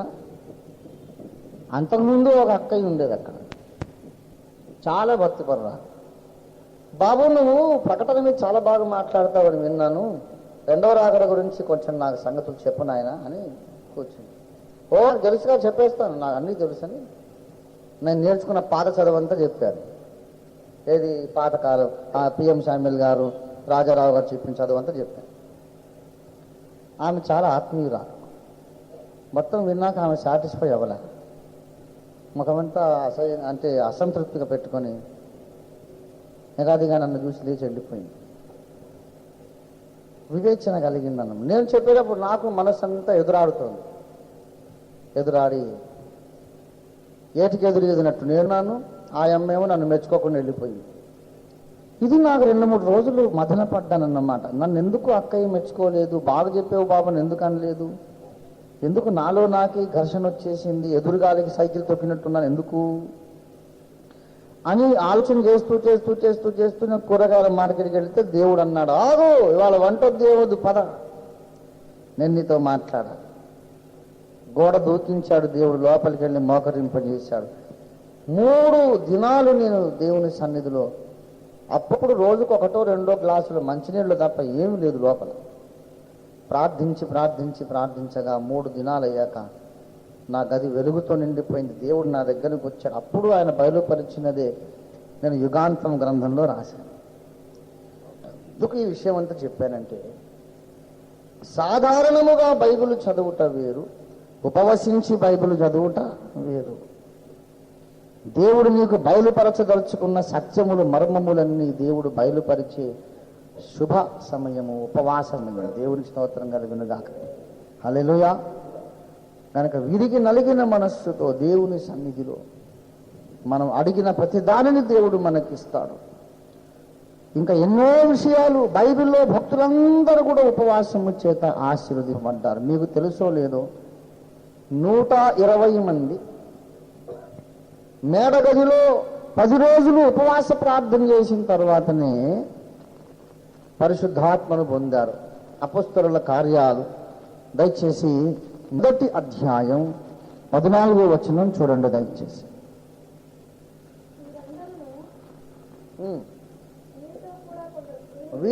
వీరితో కూడా కొందరు స్త్రీలను, యేసు తల్లి అయిన మరియయు ఆయన సహోదరులను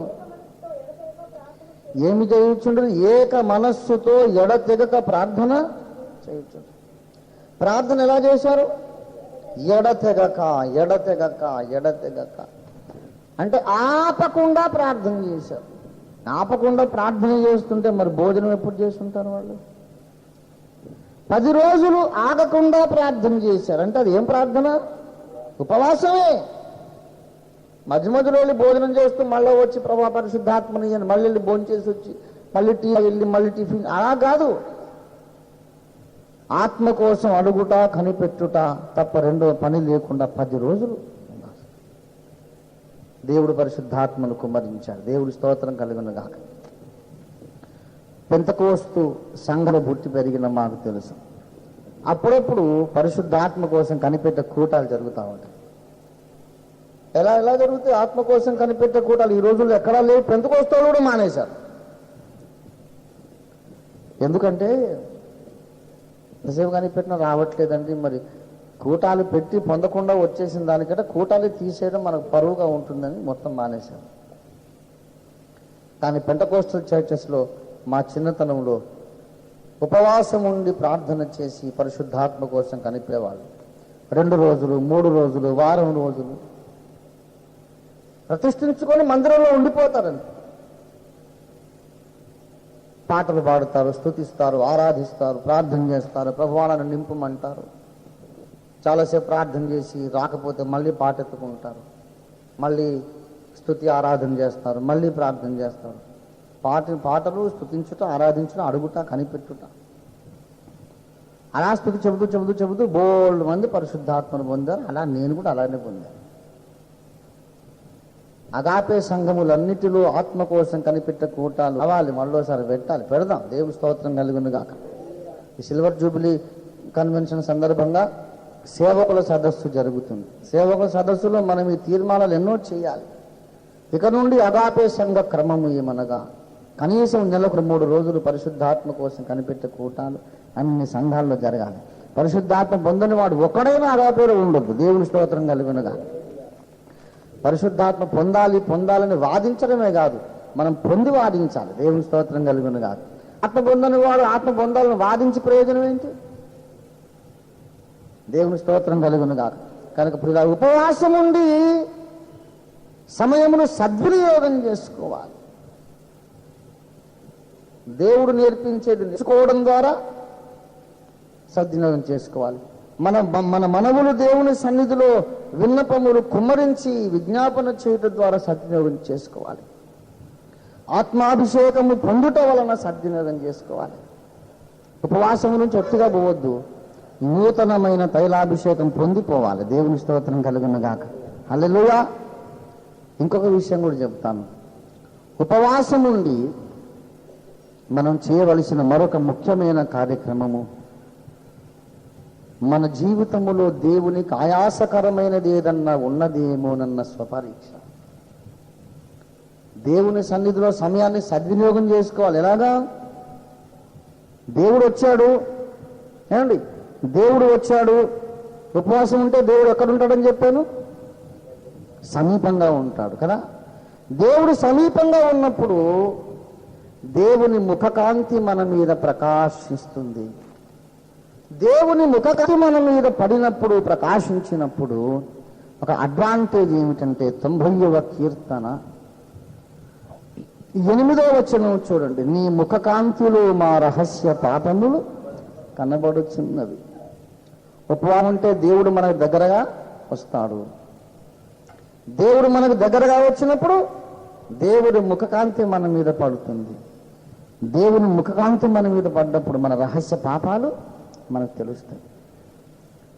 అనగా ఉపవాస ప్రార్థన మనం పవిత్రీకరించబడే సమయం. సద్వినియోగం చేసుకోండి. దేవా, నీకు ఆయాసకరమైన మార్గము నాలో ఉన్నదేమో నాకు చూపించు. ఎప్పుడైనా మనం అడుక్కోవాల్సిందే ఈ ప్రార్థన. ఎంత ఎదిగినా ఈ ప్రార్థన చెయ్యాలి.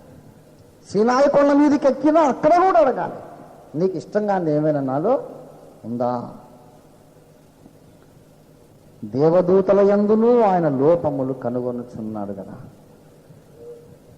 ఉపవాసం ఉండి వెళ్ళిపోయి, ఉపవాసం ఉండి ఏం పొందామని నేను అడుగుతున్నాను. చాలా మంది ఉపవాసం ఉంటారు, ఏం పొందకుండానే వెళ్ళిపోతారు. ఉపవాసము నుండి వెళ్ళేటప్పుడు వచ్చేటప్పటికంటే పరిశుద్ధులుగా మనం వెళ్ళాలి. దేవుని స్తోత్రం కలుగును గాక. తెలియని సంగతులు నేర్చిన వారుగా మనం వెళ్ళాలి. మన విన్నపములను దేవుని సన్నిధిలో కుమ్మరించిన వారుగా మనం వెళ్ళాలి. నూతనమైన అభిషేకమును పొందిన వారుగా మనం వెళ్ళాలి. When you fast, God can easily fill you with Holy Spirit. ఉపవాసం ఉన్నప్పుడు నిన్ను తేలికగా దేవుడు అభిషేకించగలుగుతాడు. దేవుని స్తోత్రం కలుగునుగా. ఉపవాసం ఉండడం వల్ల ఇంకెన్నో ఆశీర్వాదాలు. దేవుడు తన చిత్తమును తెలియపరుస్తాడు. దేవుని స్తోత్రం కలుగును గాక. ఉపవాసం ఉన్నప్పుడు దేవుడు తన చిత్తము తెలియపరుస్తాడు. అపొస్తలుల కార్యాలు 13వ అధ్యాయం 3వ వచనం చూడండి.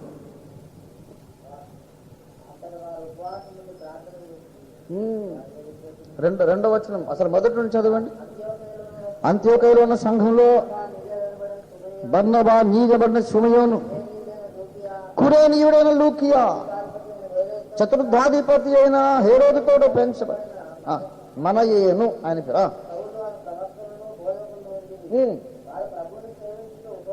ప్రభువును సేవించుచు ఉపవాసము చేయుచు ఉండగా పరిశుద్ధాత్మ మాట్లాడాడు. దేవుని స్తోత్రం కలుగును గాక.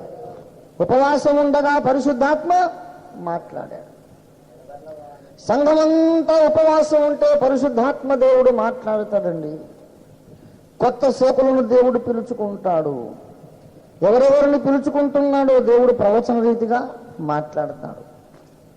సంఘంలోని బలహీనతలను తెలియజేస్తాడు. పరిశుద్ధాత్మ దేవుడు మాట్లాడాలంటే మనం ఉపవాసముతో సంఘముగా దేవుణ్ణి సేవించాలి. సౌలును బర్నబాను నేను పిలిచిన పని కొరకు వారిని నాకు ప్రత్యేకపరచండి. వాళ్ళు ఒకవేళ ఉపవాసం ఉండి దేవుని సేవించకపోతే ఆ ప్రత్యక్షత వచ్చేదేనా? రాదు. ఉపవాసము లేనందువలన ఎన్ని సంఘాలు దేవుని ప్రత్యక్షతను పొందలేకపోతున్నాయో, దేవుని చిత్తాన్ని కనుగొనలేకపోతున్నాయో. దేవుని బిడలారా, ఉపవాసం ఉండి ప్రార్థించుట వలన ఊరికైనా కడుపు మార్చుకొని ఓళ్ళు తిరగటం కాదు. ఉపవాసం ఉన్నామంటే ఈ దీవెనలన్నీ పొంది వెళ్ళాలి. దేవుని స్తోత్రం కలుగును గాక. హల్లెలూయా. మర్మములు గ్రహించుట ఒక దీవెన, మన విజ్ఞాపన పరలోకము చేరు ఇంకొక దీవెన, దేవుడు తన చిత్తాన్ని తెలియపరచడం ఇంకొక దీవెన. ఈ రీతిగా సకల దీవెనలు మనం పొంది ప్రతి మాసము ప్రతి సంఘములో ఉపవాస ప్రార్థనలు జరుపుట వలన గొప్ప ఉద్యమాన్ని చూడగలుగుతుంది. దేవుని స్తోత్రం కలుగును గాక. హల్లెలూయా, హల్లెలూయా. ఆఖరి మాట చెప్పి ముగిస్తున్నాను. అగాపే సంఘములో పౌలు భక్తునికున్నంత తర్కం ఉన్నది, సకల దుర్బోధనము వాక్యాధారములు ఖండించగలిగిన వాక్య జ్ఞానం ఉన్నది. అయితే కావలసింది ఏంటంటే ఎపఫ్రాకు, పౌలుకు, సమూయేలుకు, మోషేకున్న విజ్ఞాపన ఆత్మ మనకు కావాలి. మనం మన లక్ష్యం ఎలా చేరగలుగుతాం?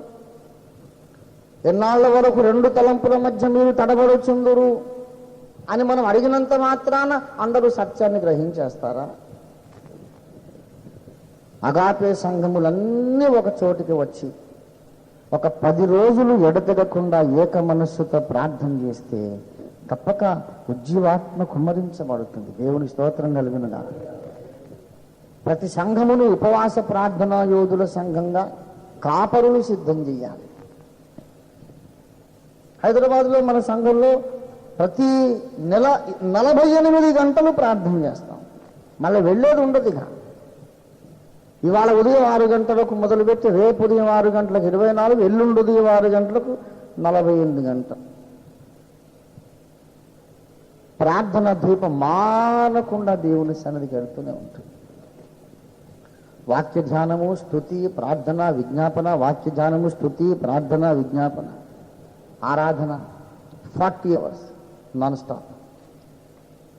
అదేం గొప్ప కాదు. 10 రోజులు చేశారు నాన్ స్టాప్ మేడగదిలో. దేవుని స్తోత్రం కలిగిన కాక. మనము ఒక కేంద్ర సంఘమే కాదు, ఈ సంఘమే కాదు, మనకి ఎన్ని సంఘాలు ఉన్నాయో అన్ని సంఘాలు ఈ క్రమం నేర్పిన తర్వాత అందరినీ ఒక చోట సమకూరుద్దాం. దూర ప్రాంతం నుంచి వచ్చిన వారికి భోజన వసతులు ఉండవు అని రాద్దాం. ఉపవాస వసతి మాత్రమే ఉంటుంది. దూర ప్రాంతాల నుంచి వచ్చిన వారికి కడుపు మార్చుకునే వసతి కలదు. ఆత్మీయ భోజనం ఉంటుంది. కడుపు మార్చుకోవాలని సరదా ఉన్నోళ్ళు రండి, దేవుని ముఖదర్శనం పొంది వెళ్ళండి. ఉపవాసం ఉండి మనము 10 రోజులు 1000 మందిని 10 రోజులు ఏకధాటిగా స్తుతించి ప్రార్థిస్తే ప్రపంచం దద్దరిల్లిపోయేటంత ఉజ్జీవాన్ని దేవుడు కుమ్మరిస్తాడు. దేవుని స్తోత్రం కలుగునుగాక. మన సంఘాలు ఉజ్జీవింపబడతాయి, మన బ్రతుకులు మండించబడతాయి, చీకటి శక్తులు పారిపోతాయి. ముస్లింలు ఉపవాసం చేస్తారు, హిందువులు ఉపవాసం చేస్తారు, ఆఖరి సైతాన్ భక్తులు కూడా ఉపవాసం చేస్తారు. మరి వాళ్ళందరికంటే మనం ఇంకా ఉపవాసం చేద్దాం. ఉపవాసం అనగా కడుపు మార్చుట మాత్రమే కాదు, ఉపవాసము ఉండగా మనకు దొరికిన విలువైన సమయాన్ని మ్యాక్సిమం సద్వినియోగం చేసుకోవాలి. దేవుని స్తోత్రం కలుగునుగాక. హల్లెలూయా, హల్లెలూయా. ప్రభువా, నాతో మాట్లాడుము, నాకు నేర్పించు, నా పాపములు నాకు చూపించుము, నీ తైలమును నాపై కుమ్మరించుము, నీ చిత్తమును నాకు తెలియజేయుము. నీ ఉద్యోగం, నీ వివాహం, నీ కుటుంబం, నీ వ్యాపారం, ఏ విషయమైనా సరే దేవుడు తన చిత్తమును తెలియపరచాలంటే ఉపవాసం ఉండి మన మనస్సును దేవునికి అప్పగించాలి. మనం ఉపవాస ప్రార్థనా యోధులుగా మారడానికి దేవుని కృపను వేడుకుందాం, దేవుని కృపను కోరుకుందాం. ప్రార్థన చేసుకుందాం. అందరూ కూడా తలలు వంచండి.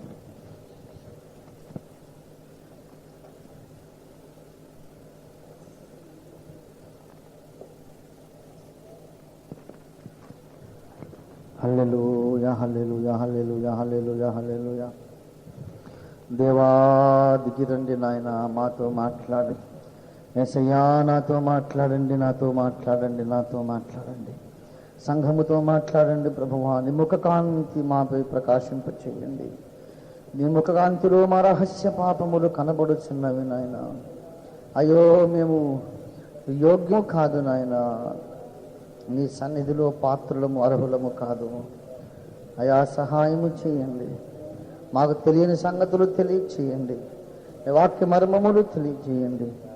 ఆ హల్లెలూయా హల్లెలూయా హల్లెలూయా హల్లెలూయా. మా జీవితములో మేము ఒక ఉజ్జీవము చూడాలి నాయన. ఎంతసేపటికి మానసికమైన తర్కముతోనే గడుపుతున్నాం. నీ పరిశుద్ధాత్మ తాకిడి లేదు నాయన. నీ అగ్ని బాప్తిస్మము మేము ఇంకా పొందలేదు నాయన. దినములు గతించుచున్నవి, ఇంకనూ మేము అయ్యో ప్రభువా ఉజ్జీవాన్ని చూడకుండానే ఉన్నాము. ప్రభువా సహాయము చేయండి. కోతకాలము గతించుచున్నది, గ్రీష్మకాలము జరిగిపోయి ఉన్నది. మనం ఇంకనూ రక్షణ పొందకయే ఉన్నాము అని ఇశ్రాయేలు ఆక్రందిస్తూ ఉన్నది. ప్రియులారా ప్రభువా నీవు మమ్మను దర్శించు. మేడగదిలో మోకరించిన 120 మందిని దర్శించినట్టు మమ్మను దర్శించు. బబులోనులో మోకరించిన దానియేలును దర్శించినట్టుగా మమ్మను దర్శించు తండ్రి. సీనాయి కొండ మీద మోకరించిన మోషేను దర్శించినట్టు మమ్మల్ని దర్శించు తండ్రి. నన్ను దర్శించుము, నీ చిత్తాన్ని తెలియచు. అంత్యోకయ సంఘమును దర్శించినట్టుగా మమ్మను దర్శించు. మాలో అనేక మంది పౌలు, బర్నబాలు, శీలలు, తిమోతిలు లేవనెత్తు తండ్రి. ప్రభువా కరుణించు, కరుణించు. ఉపవాసం ఉండుట మాత్రం చాలదు. ఉపవాసం ఉండుట వలన మనకు దొరికిన అమూల్యమైన సమయాన్ని సద్వినియోగం చేసుకోవాలి. ప్రభువా ఈ సమయాన్ని మా జీవితంలో సద్వినియోగము చేయబడిన సమయముగా ఉంచండి తండ్రి. ఏదో తిండి మానేశాం, టైం గడిపేశాం అన్నట్టు కాదు. నీ దర్శనం పొంది వెళ్ళాలి, నీ స్పర్శ పొంది వెళ్ళాలి, నీ అభిషేకము పొంది వెళ్ళాలి, నీ ప్రత్యక్షత పొంది వెళ్ళాలి, పవిత్రీకరణ పొంది వెళ్ళాలి. మాగులు కడుక్కొని వెళ్ళాలి, మా మరకలు కడుక్కొని వెళ్ళాలి. యేసయ్యా నన్ను మార్చుము, నన్ను మలచుము, నన్ను మార్చుము, నన్ను మలచుము, నన్ను శుద్ధి చేయము, నన్ను శుద్ధి చేయమని అడుగుదాం. ఇలా ప్రభు రాకడ సమయము సమీపించుచున్నది. రాకడ సూచనలు ఒకటొకటిగా నెరవేరుచున్నవి. మన ప్రాణం ఎప్పుడు పోతుందో తెలియదు. రాకడకైతే సూచనలు ఉన్నవి కానీ మన పోకడకు ఏ సూచన లేదు కదా. ఏ క్షణాన్ని మన ఊపిరి ఆగిపోతుందో. ఇంకెంతకాలం రహస్య పాపాల్లో జీవిద్దాము సోదరులారా. దేవాని రహస్య పాపముల నుండి విడిపించబడినట్టుగా నాకు సహాయం చేయి. Lord, cleanse me from secret faults. Deliver me from secret sin, O Lord. Hallelujah, hallelujah, hallelujah. నన్ను కరుణించు, నన్ను క్షమించు, నన్ను కడుగు, నన్ను పవిత్రపరచు. ఇలా మనం ప్రార్థన చేద్దాం. సమయాన్ని సద్వినియోగం చేసుకుందాం. ఊరికనే వెళ్ళిపోవద్దు. మన హృదయాన్ని దేవుని దగ్గర కుమ్మరించి వెళదాం. మన విన్నపములు దేవునికి తెలియజేసి వెళదాం. ప్రార్థన చేద్దాం. ఉజ్జీవము కొరకు అడగండి, ఆత్మ కుమ్మరింపు కొరకు అడగండి, సిద్ధాంత సంస్కరణ కొరకు అడగండి, సంఘములకున్న లక్ష్యములను సాధించడానికి దేవుని బలాన్ని అడగండి. ప్రార్థన చేద్దాం. అందరూ ప్రార్థన చేయండి. ఎవరైనా నడిపించండి దయచేసి ఒకరొకరుగా. కొద్దిమంది ప్రార్థన చేద్దాం. కొద్దిమంది ప్రార్థన చేసే సమయం ఉంది. దయచేసి బిగ్గరగా స్పష్టంగా ప్రార్థన చేయండి. ఇది ప్రార్థన సమయం పోనీయవద్దు. ప్రార్థన చేయండి. హల్లెలూయా, హల్లెలూయా, హల్లెలూయా, హల్లెలూయా.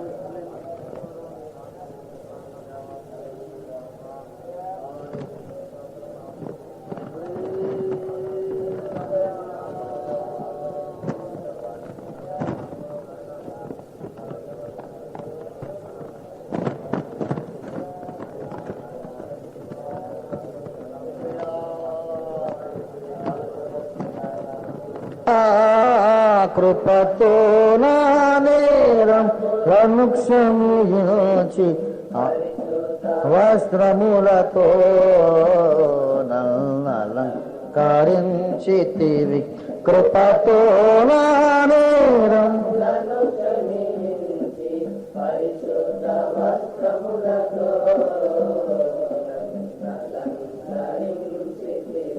హల్లెలూయా పాటలతో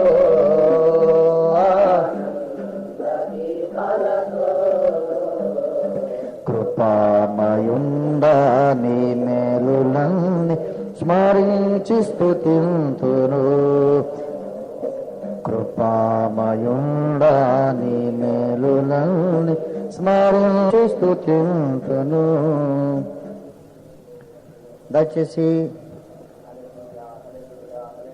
ప్రార్థనలు నడిపించండి.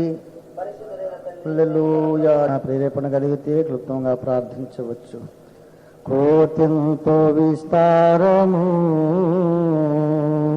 కోసేడి వారెవరు కోతింతో విస్తారము కోసేడి వారెవరు కొంతైన చేయంగను కొంతైన చేయంగను కోరిక కలిగుండుము ఎది నీ సాక్ష్యము ఎది నీ త్యాగము యేసు వార్తను చాటించను ఎలా నిర్లక్ష్యము లేచిరారును క్రైస్తవా ఎది నీ సాక్ష్యము అగ్నికి ఆహుతి అయి అశువులనర్పించిరి అగ్నికి ఆహుతి అయి అశుభులనర్పి నరకాగ్నికి ఆరాని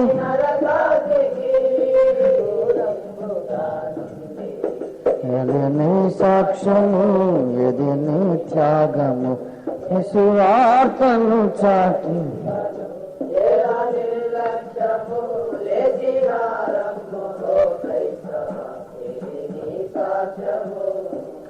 హల్లెలూయా. ఓ హల్లెలూయా. రిదర బష పూరందరదర బరష ఖరందలర బరసి. ప్రేరేపణ గల వారు ఇంకెవరైనా ఒకరికి సమయం ఉన్నది, ఎవరైనా ఒకరు క్లుప్తముగా మన ఉద్యమము కొరకు మన సంఘ సహవాస సంఘములన్నిటి కొరకు దేవుడు మనకు అప్పగించిన బాధ్యతలను బట్టి మనం ప్రార్థన చేద్దాం. హల్లెలూయా హల్లెలూయా. యేసు నీకు వందన.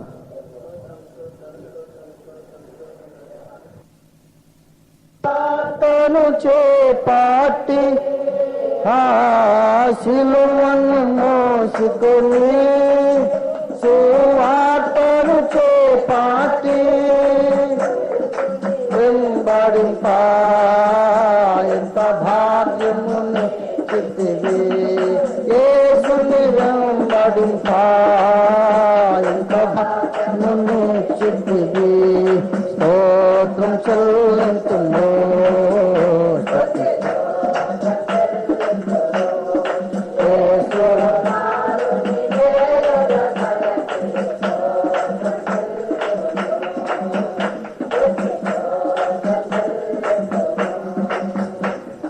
సియోను మార్గములో పలు శోధనలు రాగా సియోను మార్గములో అనే గోరి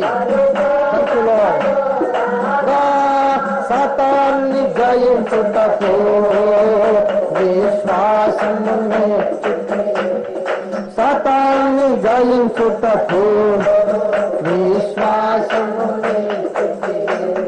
స్తోత్రం చెల్లింపును స్తోత్రం చెల్లింపును యేసురాజుని మేలును కాలంచి స్తోత్రం చెల్లింపును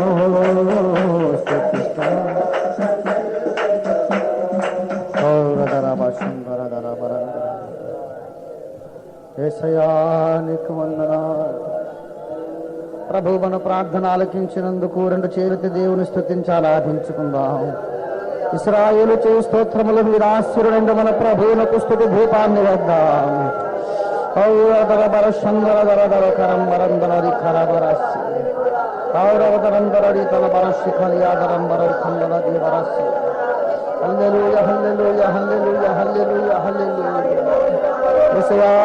నీ వాక్యము కొరకు నీకు వందనాలు, నీ రక్షణ కొరకు నీకు స్తోత్రాలు.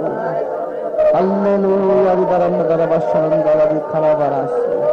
హల్లెలూయా హల్లెలూయా హల్లెలూయా హల్లెలూయా హల్లెలూయా హల్లెలూయా హల్లెలూయా హల్లెలూయా హల్లెలూయా. ఓ వాస్తుకి ధూపం మీద కూర్చోడానికి దిగరండి. ఓ వరందర విఖరాదర వరస్య పూరమదర వరసర వరద కరందర వివరస్య హురందర వరకరందర పూరమదర వరస్య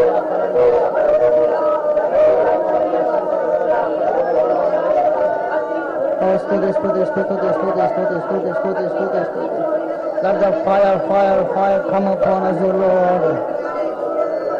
మీ అగ్నిని పంపించుట, మీ అగ్నిని పంపించుటను, మీ అగ్ని బాప్తిస్మం నాయనా మీకు వందనాలు వందనాలు హల్లెలూయా హల్లెలూయా హల్లెలూయా హల్లెలూయా హల్లెలూయా హల్లెలూయా హల్లెలూయా హల్లెలూయా హల్లెలూయా. స్తుతి స్తుతి స్తుతి స్తుతి స్తుతి స్తుతి స్తుతి స్తుతి స్తుతి స్తుతి స్తుతి స్తుతి స్తుతి. హల్లెలూయా హల్లెలూయా హల్లెలూయా హల్లెలూయా హల్లెలూయా హల్లెలూయా హల్లెలూయా హల్లెలూయా. తండ్రి రందర రందర రందర శ్రీ కరందర వరసి హల్లెలూయా హల్లెలూయా హల్లెలూయా హల్లెలూయా. రందర కందర రందర వరసి వరసి. Let the people be baptized in the Holy Spirit as never before, anointing for us, the Holy Spirit. Hallelujah, hallelujah, hallelujah,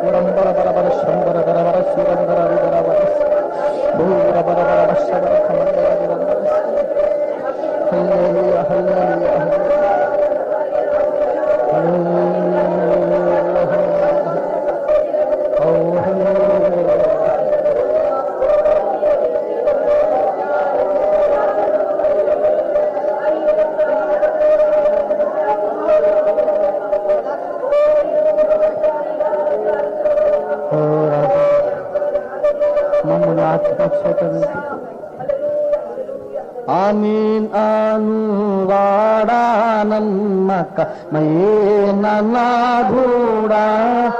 ఆమీన్ అనువాడా నమ్మక మయేన నాధుడా. సత్య సాక్షి దేవుని సృష్టికి ఆదియు నీవేగా. సత్య సాక్షి దేవుని సృష్టి ఆదియు నీవేగా. స్తోత్రించెదము స్తోత్రించెదము స్తోత్రించెదము చెదము యేసుదేవుడా. మా జీవ నాదా ప్రేమ నాదా. Glory to Jesus. మాటి వాడా మృతుడైన వాడా, మొదటి వాడా కడపటి వాడే నాని. స్తోత్రం స్తోత్రం నాని. మృతిని జయించి లేచిన వాడా మదిని మొదలచెదము. మృతిని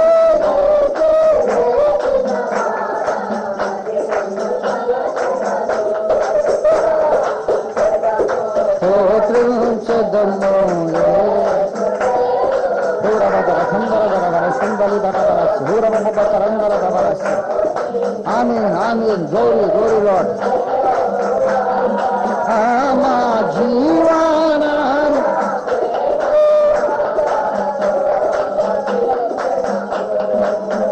మా జీవానాథ ప్రేమానాథ స్తోత్రించెదము. మా జీవానాథ ప్రేమానాథ. అయా నీకు వందనాలు వందనాలు వందనాలు వందనాలు వందనాలు వందనాలు. హల్లెలూయా హల్లెలూయా హల్లెలూయా హల్లెలూయా హల్లెలూయా హల్లెలూయా.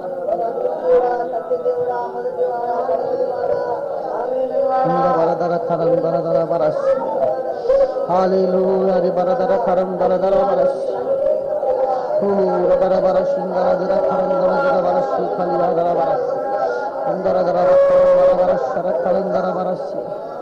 హల్లెలూయా హల్లెలూయా హల్లెలూయా హల్లెలూయా. ప్రేమ కలిగిన మా మహాపరిశుద్ధ తండ్రి, సర్వాధికారి, మహోన్నతుడానికి వందనాలు వందనాలు వందనాలు వందనాలు చెల్లిస్తున్నాము తండ్రి. అయా ఈ కడవరి కాలముల్లో ఈ భూమి మీద మీ ద్వారా ఏర్పరచుకున్న మనుష్యులుగా మేము అయ్యో నాయన ఒక ఘోరమైన పాపము చేస్తున్నాము తండ్రి. విసుగక నిత్యము ప్రార్థించమని మీరు సెలవిచ్చినారు, ఎడతెగకుండా ప్రార్థన చేయమని మీరు సెలవిచ్చారయ్యా. అయితే మేము తగినంత ప్రార్థన చేయడం లేదని ఒప్పుకుంటున్నాము ప్రభువా. అలా సమయంలో భక్తుడైతే అన్నాడు, మీ నిమిత్తం ప్రార్థన చేయకపోవటం వలన నేను పాపము చేసిన వాడు అన్నాడు తండ్రి. అయ్యా మేము చాలా కొంచెంపాటు ప్రార్థన చేస్తున్నాము తండ్రి, ఎప్పుడో కొంచెం ప్రార్థన తప్ప ప్రభువా. మోషే చేసినటువంటి ప్రార్థన మా జీవితంలో లేదని ఒప్పుకుంటున్నాం. సమూయేలు చేసిన ప్రార్థన, ఎపఫ్రా చేసిన ప్రార్థన మా జీవితంలో లేదని మేము ఒప్పుకుంటున్నాము తండ్రి. మా ప్రభు పౌలు చేసిన ప్రార్థన జీవితం మా జీవితంలో లేదు మా ప్రభువా. మాకన్నా తండ్రి మీరు మాకు గొప్ప బాధ్యత అప్పగించినారు. అన్నిటికీ కుదురుబాటు కాలంలో తీసుకురమ్మని మీరు అడిగినారు, మీరు చెప్పారు. మీరు మాకు ఆ బాధ్యతను అప్పగించినారు నాయన, మీకు స్తోత్రాలు. ఈ గొప్ప బాధ్యతను తగినంతగా ప్రభావం సమర్థులము కాదు నాయన. మేము చెబితే ఎవరు వినరు నాయన. అయ్యా మేము చెబితే ఎవరు కూడా తమ అభిప్రాయాలు మార్చుకోరు మా ప్రభువా. అయ్యా అందరి మనస్సులోని సిద్ధాంతాలు మార్చాలంటే మా చేత కాదు ప్రభువా. అయ్యో అపవిత్రాత్మలు భయంకరంగా విజృంభించి పనిచేస్తున్నావు నాయన. అయ్యో కప్పల వంటి దురాత్మలు బయలుదేరున్నవి నాయన. అయ్యో సైతాను మిక్కిలి కోడలు గల వారికి దిగివచ్చి ఉన్నాడు తండ్రి.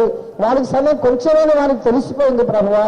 నీ రాకడ సూచనలు నెరవేర్చుండగా నాయన, నువ్వు దిగివస్తున్నావని భక్తులు ప్రహర్షిస్తూ ఉంటుండగా సైతానికి తెలిసిపోయింది. వాడి సమయం కొంచెమే తెలిసిపోయి వారి మిత్రులు క్రోధము కలిగి దిగి వచ్చి సంఘాలు పాడు చేస్తున్నారు తండ్రి. అయ్యా ఇలాంటి భయంకరమైన సమయంలో మేము తగినంతగా మెలుకోగలిగి జీవించడం లేదు నాయన, తగినంతగా ప్రార్థన చేయటం లేదు తండ్రి. అయ్యో మమ్మల్ని గాఢ నిద్రాత్మ ఆవరించింది తండ్రి. అయ్యో మా ప్రభువా కరుణించి నాయన మా పాపమును క్షమించమని వేడుకుంటున్నాము. అయ్యో ప్రార్థన అసలే చేయకపోవడం మా పాపము, కొంచెముగా ప్రార్థన చేయడం మా పాపము. మమ్మల్ని క్షమించండి నాయన. ప్రార్థించడానికి మాకు సహాయం, ప్రార్థించడానికి భారము పుట్టించండి, ప్రార్థించడానికి ఏకాగ్రత పుట్టించండి. సమూహంగా మాత్రమే కాదు, ఒంటరిగా ఉన్నప్పుడు కూడా మా ప్రభావం ప్రార్థన చేయడానికి సహాయం చేయండి. సమూహంగా ప్రార్థన చేసి ఒంటరిగా పాపము చేసే దౌర్భాగ్యత మాలో ఎవరికి ఉండవద్దు నాయన. సంఘముగా మేము ఎంత పరిశుద్ధంగా ఉంటున్నామో ఏకాంత సమయంలో అంతే పరిశుద్ధంగా ఉండేందుకు సహాయం చేయండి. బహిరంగములను ఏకాంతములను అందరి ముందు రహస్యములను ఒకే రకమైన జీవితం జీవించే భాగ్యం మాకు రాయిచేయండి. అయ్యా మేము అయోగ్యులుగా జీవిస్తున్నాము తండ్రి. అయ్యోని పరిశుద్ధాత్మ కుమ్మరింపు కావాలని అడుగుతున్నాం. అభిషేకం కొరకు మేము ఎదురు చూస్తున్నాం. సత్యములు స్థాపించాలని కోరుతున్నాం. అబద్ధాలు ప్రకటించాలని కోరుతున్నాం. కానీ మా శక్తి చాలడం లేదు, మా ప్రయాసం వ్యర్థమైపోతుంది.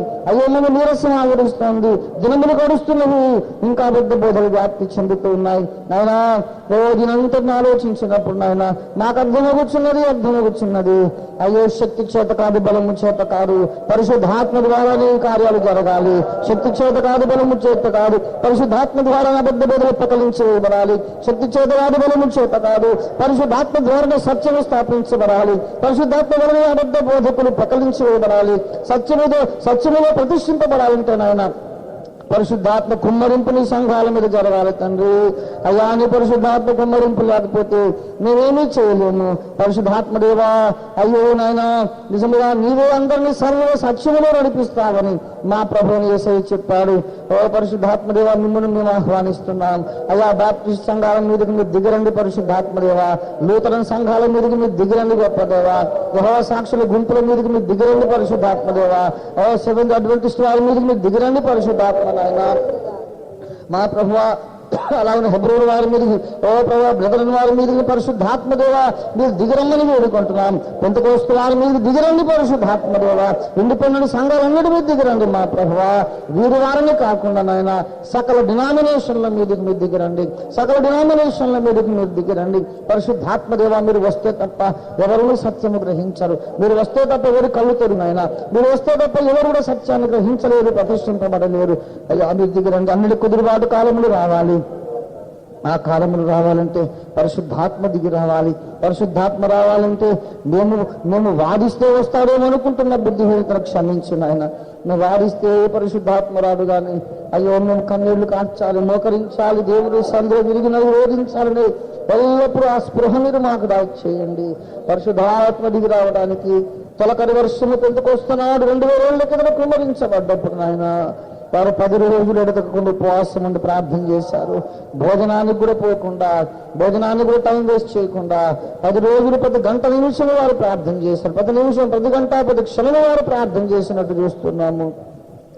అయ్యా కడవరి వర్షం కోసం మరొకసారి మా ప్రభువా, అయ్యా వందలాది సంఘములు నాయన మరొకసారి నాయన ఇలాగునా ఎడతకుండా ప్రార్థన చేయడానికి సహాయం చేయండి.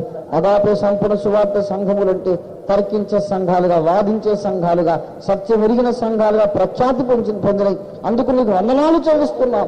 ఎంతో మందికి లేని వాక్య ప్రత్యక్షం అగాపే సంఘాల వారికి ఉన్నది అని లోకం తెలుసుకున్నది కనుక నీకు వందనాలు. నాకు ఇది చాలదు చాలదు చాలదు నాయన.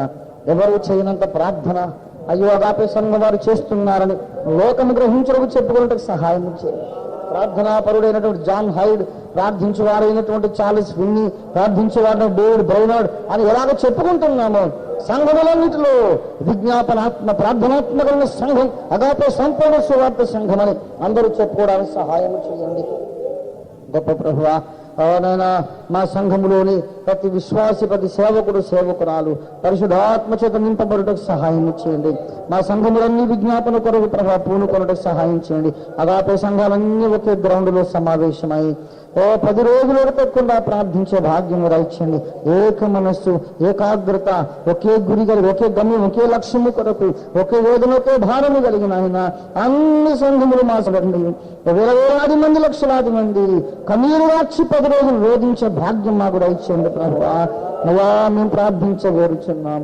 నా గుండెల మీద బలిపీఠాలు మీరు కట్టండి, నా హృదయ బలిపీఠాల మీద మీరు అగ్ని రగుల్చండి. ఆలిపోక బలిపీఠం మీద అగ్ని మండుతూ ఉండాలన్నావు. ఇప్పుడు మాలో మండటం లేదు నాయన. అప్పుడప్పుడు వెలుగుతోంది, అప్పుడప్పుడు ఆరిపోతుంది. అప్పుడప్పుడు మండుతున్నది అగ్ని, అప్పుడు ఆరిపోతున్నది. ఆరిపోని అగ్ని మాలో వెలిగించినాను. నీకు వందనాలు వందనాలు వందనాలు మా ప్రభువా, నీకు వందనాలు. సౌలు పాపము చేసినప్పుడు సమూయేలు కోపావేశుడై రాత్రంతయు మొరపెట్టినట్టుగా మేము చూస్తున్నాం. ఒలివల కొండ మీద యేసయ్యాను రాత్రంతయు ప్రార్థించినట్టుగా మేము చూస్తున్నాం. అయ్యా అంతటి ప్రార్థనాత్మ మాకు దయచేయండి. అయ్యా ప్రార్థనాత్మ మాకు ఉండడం లేదంటే ఇతర కార్యాల మీద మా ఆత్మ ఉన్నది నాయన. ఏ పాపము మీద, శరీరం మీద, తుచ్చమైన సంగతుల మీద, మా యొక్క మట్టి మెదడు మట్టి సంగతుల మీదకి పోతున్నది నాయన. మా మెదడులను మీరు రక్తము చేత కడిగి వేసేయండి. శరీర సంబంధమైనంత మా దృష్టికి అసహ్యము కనబట్టకు సహాయం చేయండి. ఈ లోకమంతా తుచ్చమైనదిగా మేము భావించడానికి సహాయం చేయండి. ఈ లోకంలో చూసి అసహించుకోవడానికి సహాయం చేయండి. శరీరాలను చూసి అసహించుకోవడానికి సహాయం చేయండి. అయ్యా నీకు వందనాలు వందనాలు. మా మనస్సులు పవిత్రపరచండి, మా మనసాక్షులు పవిత్రపరచండి. మోషే వలె ప్రార్థించడానికి ఎలాంటి త్యాగం, ఎలాంటి సమర్పణ, ఎలాంటి బుద్ధి ఉండాలో, ఎలాంటి హృదయం ఉండాలో, ఎలాంటి పరిశుద్ధత మాకు ఉండాలో, అలాంటి పరిశుద్ధత, అలాంటి త్యాగం, అలాంటి బుద్ధి, అలాంటి మనస్సు మాకు దయచేయండి. మా ప్రభునికి వందనాలు. మా అంతరంగ పురుషుని మార్చేసేయండి, మా ఆలోచన విధాన్ని మార్చేసేయండి, మా యొక్క తలంపులను మార్చేసేయండి. మనస్సు మారు నూతన వల్ల మీరు రూపాంతరం పొందడానికి సహాయం చేయండి. గొప్ప బాధ్యత అప్పగించున్నారు. ఆ బాధ్యత తగినంతగా మేము గొప్పగా ప్రార్థన చేయడానికి సహాయం చేయండి. ప్రపంచమంతటిని మార్చగోరుచున్న మేము, ప్రపంచ సంఘములన్నిటినీ సత్యములోకి నడిపించగోరుచున్న మేము ఎంత ఎక్కువగా ప్రార్థించాలో నాయన తగినంతగా మేము ప్రార్థించడానికి సహాయం చేయండి. మా ప్రభు సంఘములన్నిటిని దీవించండి. చేరువచ్చిన ప్రతిని దాసుని దీవించండి, ప్రతిని కుమార్తెను కుమారుని దీవించండి, సంఘమును దీవించండి. మాలో ఉన్నటువంటి సేవకులమైన మేము నడుపుతున్న మా సంఘములను కూడా మీరు ఆశీర్వదించండి. నాయనానికి వందనాలు వందనాలు వందనాలు చెల్లిస్తున్నాము ప్రభువా. ఓ ఇంకా మీ దాసుని చేత రచింపబడవలసిన ఇతర గ్రంథములను వాళ్ళు కూడా రాయడానికి సహాయం చేయండి. సిల్వర్ జూబిలీ సెలబ్రేషన్స్ తొందరగా జరగడానికి సహాయం చేయండి. ఆ దినమున సర్వలోకము అగాపే సంఘ దర్శనం బట్టి తెలుసుకుంటే సహాయం చేయండి. దాని కూడా అవసరం ఆర్థిక సమృద్ధిని మీరు సమకూర్చండి. డబ్బులు దేవుని కొరకు కానుక ఇస్తామని అనుకున్న ప్రతి వారి చేతులు బలపరిచి ఆటంకాలను తీసేయండి. మేము అనుకున్నట్టుగా పని జరగడానికి మీరు మమ్మల్ని దాటి వెళ్ళచ్చు మార్గం సరళం చేయమని వేడుకుంటున్నాం. యేసు ప్రభువా, అగాపే సంఘ దర్శనం మాకొక్కరికే పరిమితమైనది కాదు కదా, సర్వలోకపు సంఘములు సేవకులందరికీ తెలియపరచబడవలసిన దర్శనం కదా నాయన. ఆ కార్యం అలాగ నెరవేరుటకు సహాయం చేయండి. మా ప్రభువానికి వందనాలు తండ్రి. ప్రభు ఇలాంటి ప్రార్థన సమయములు మీరు మాకు అనేకము దాచేయండి. ఉపవాసం ఎన్నోసార్లు ఉంటున్నాము, అయితే ఉపవాస సమయాన్ని సద్వినియోగం చేసుకోలేకపోతున్నాం. మా బుద్ధిహీనతను మీరు మాకు ఎత్తి చూపినందుకు ఆయన నీకే వందనాలు. కడుపు మార్చుకుంటేనే చాలదు, ఆ సమయాన్ని సద్వినియోగం చేసుకుంటాను మీరు మమ్మల్ని గద్దించి హెచ్చరించినందుకు నీ పాదములకు బంగారు పాదములకు స్తోత్రాలు చెల్లిస్తున్నాను. మమ్మల్ని ఆశీర్వాద సంపూర్ణముతో తీసుకుని వెళ్ళండి. అయ్యా, నువ్వు విన్న వాక్యం మాలో ఫలించడం సహాయం చేయండి. మరచిపోక ఆ దృష్టి మళ్లించకని వాక్యం మీద ఉన్న తండ్రి దృష్టి నిలిపి మరలా నువ్వు సన్నిధిలో కూర్చున్న వరకు ధ్యానము చేయొచ్చు. ఓ నీ సన్నిధిలో ఉన్నది కొరకు సహాయం చేయండి. సాయంకాలం అప్పుగర్లో మీటింగ్ కొరకు ప్రార్థన చేస్తున్నాం. అనేక మంది అన్యులను తీసుకుని రండి. ఓ బహుబలమైన వర్తమానం పరిశుద్ధాత్మ శక్తి ద్వారా మీ దాసులు అభిషేకించి మీరు ప్రకటింప చేయండి. ఈ రాత్రి అప్పుగర్లో అనేక వేల మంది హాజరయ్యి అనేకులు రక్షణ పొందడానికి సహాయం చేయండి. అయ్యా, ఒక మనిషిని హెచ్చించడానికి కాదు, అయ్యోనైనా మీ నామములు అందరి హృదయాలు హెచ్చించాలని మేము ఆశపడుతున్నా. యేసుక్రీస్తు నిజమైన లోక రక్షకుడని విశాఖపట్నం అంతా తెలుసుకుందరు కాక తండ్రి. అద్భుత కార్యం చేయండి. విశాఖపట్నంలో గొప్ప ఉద్యమాన్ని మీరు ప్రారంభించండి. ఇక్కడ ప్రారంభమైనటువంటి ఉద్యమం కోస్తాంధ్ర ప్రాంతం అంతటికి, తెలంగాణ ప్రాంతాలకు, భారతదేశం అంతటికి, సర్వ ప్రపంచం అంతటికి వ్యాపించడానికి సహాయం చేయండి. పరిశుద్ధుడానికి వందనాలు తండ్రి. ఈ రాత్రి కాలము తిరిగి మీ సన్నిధిలో మేము కూర్చుంటే నీ ముఖము చూచే వరకు మీరు మాకు తోడుగొండి కాపాడమని, మా ప్రార్థనలు మా మాటల్లో దోషము ఉంటే దయచేసి క్షమించమని, మీ ఆశీర్వాదముని దీవుని కొరకు మీ రక్తమును ఆశ్రయిస్తూ మీ కృపను ఆశ్రయిస్తూ యేసు పరిశుద్ధ నామమున మిక్కిలి వినయంతో వేడి ప్రార్థించడుచున్నాం తండ్రి. మన తండ్రి అయిన దేవుని ప్రేమ, మన రక్షకుడు యేసునాథుని నిత్య కృప, పరిశుద్ధాత్మ దేవుని తోడు దివ్య మనోహర సహవాసం చేరవచ్చిన మనకందరూ భూలోకమన్నంతరూ చదువు ఉన్న సమస్త భక్త కోటికి ఇప్పుడు ఎల్లప్పుడూ సదాకాలం ఎడబాయక నిరంతరము తోడై ఉండును గాక. ఆమేన్ ఆమేన్ ఆమేన్. యేసు రక్తమునకే జయం, ప్రభు రక్తమునకే జయం, ప్రవేశనామము సంపూర్ణ జయం కలుగును. ఎన్నోసార్లు నీ కృపను విడచియుంటినే ప్రభు, విడచియుంటినే ప్రభు. ఎన్నోసార్లు నీ కృపను విడచియుంటినే ప్రభు, విడచియుంటినే ప్రభు. మన్నాన తోడ నీ దారి చేర్చిన క్షమించేతివి, మన్నాన తోడ నీ దారి చేర్చిన క్షమించేతివి. నమ్మకమైన నా ప్రభు, నీలోనే స్తుతింతును, నీలోనే స్తుతింతును, నమ్మకమైన నా ప్రభు. దేవునికి స్తోత్రం. హల్లెలూయా. అందరికీ వందనాలండి.